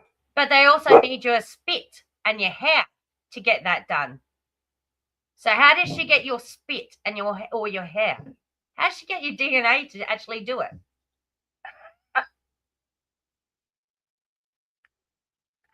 Like, seriously. The Ancestry.com and all them, it's through DNA. You have to spit in a tube. Did she spit in a tube and gave it to Samara to actually do it, or what?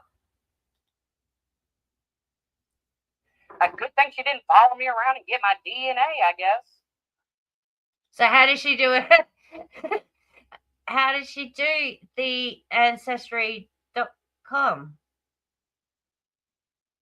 Unless they went on that family tree site where you don't need your DNA. You just look up, I don't know, but you still have to pay for that.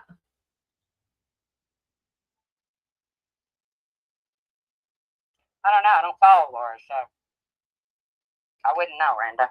But I'm not going to sit in a chat with people, and people, especially when people are on panel that have done crazy shit.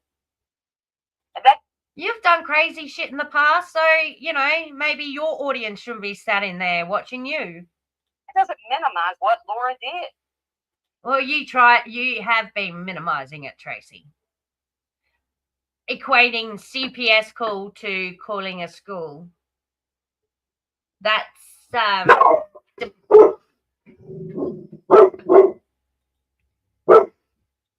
Andy. Shh. Wait. Wait. Come here. Wait. Come here. Nobody cares what you have to say, okay? Shush. I'm talking.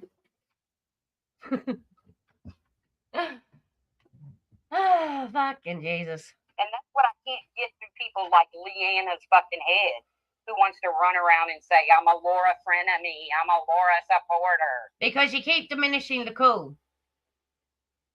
Making it seem less than, and everybody else has done the same shit. No, that's an invasion of pride. That's a big invasion of real life, Tracy. And because, of course, you did a fair bit against Brian, I suppose. So you see what Laura did as nothing. So, you judging us, well, we can do the same thing to you. No. It doesn't minimize what Laura did, but it also doesn't take away from what other people have done on here. Tell me what other people have done on here that's worse than what Laura did to Makeup Mobster. Out of our little group. Like all the cop calls, it came from Oni, which was at the time was friends with MGL and Laura, who's the one that called Laura straight like at 3 o'clock in the morning after a CPS call. Oni, come on. Who else has done as bad as what Laura has on a consistent basis? Tell me that one. It doesn't erase all their bad deeds, just like it doesn't erase Leanna's. Just like it doesn't erase Laura's. Just like it doesn't erase yours. I mean, as far as I know, Makeup Mobsters only looked up Barbie's house and MGL stuff.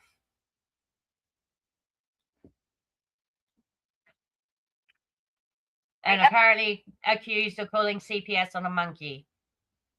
Well, Leanna took somebody's Facebook picture and went into Molly Golightly's Patreon just to see what they were saying about her. Come on. You don't think Laura hasn't done the same? She had moles in other people's Discords too.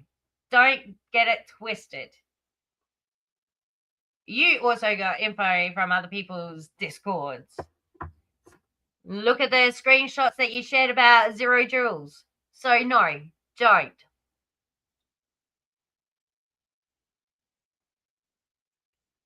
You think she wasn't in there taking screenshots? And you went in Diane's and Wendy's and Dawn's taking screenshots? Come on, Tracy. But then she wants to make a post about me posting screenshots. Well, here's the funny thing, Leanna. Every screenshot I haven't heard MM saying she's going to call a union or a husband's job or... Yeah, I know, right? Hasn't called a hospital clinic recently, which she did just last year, just before Christmas. In September, all MM does is pull up a Laura's live and give a shit. I have posted regarding Zero Filter Jewels has come from... Yeah, and that was 4 years ago. Get over it, Tracy. That was 4 years ago. Come on. Laura's. So that's what makes it comical. All right, Sunnyside, you have a good day. Have a good day, Sunnyside. Love you. I just went and bought me some new hanging baskets, and now it's going to get so cold that I'm literally going to have to bring them in. Do you think they'll be okay in the garage? I don't know. I have to ask my sister-in-law. It's going to get down in like the 30s at night.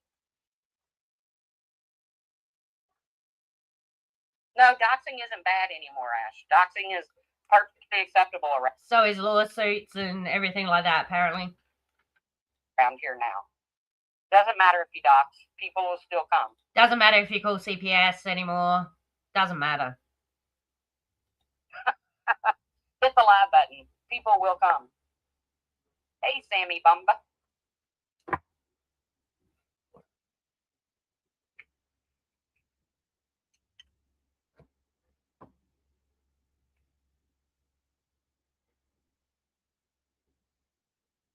It's almost like certain people get picked out on this platform, and anything and everything they do is wrong.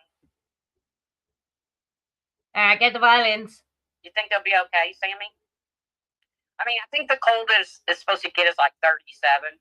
I can put them in the garage. I think I'll still put them in the garage, just in case it frosts. I spent like $160-something on hanging plants. That was part of my derby money, too. I'm going to have to make it up. Don't forget to go under my post, my community post, and pick you a derby horse. Just for shits and giggles. I mean, unless you want to bet it. But going to get off here. I've got some things I need to take care of. Thank you all for coming in, and I hope you all have a great weekend. I hope I have a great weekend. There's so much shit I need to get done. I need to go get my nails done. Never in my life have I been somebody that went to get professional nails until my sister-in-law moved here from Florida, and then all of a sudden, I had my own long nails, but I go and get like the stuff on top of them. I don't need to listen to her nails. And I've had 2 of the 3 children come out asking what's for tea. So it's 6 o'clock. I better go. And Crystal, it's late for you. Go get well-needed sleep. And yeah, hopefully I'll be live soon again because yeah, Troy's away at the moment. Oh shit! Yeah, I know. You know, she doesn't judge, but there she was judging, and I expect her response in the form of a post or a form of a live, and you know, it is what it is. Bye. Thanks for listening. Thanks for staying. You know, I hope I entertained you somewhat. All right, time to feed the tribe. Bye.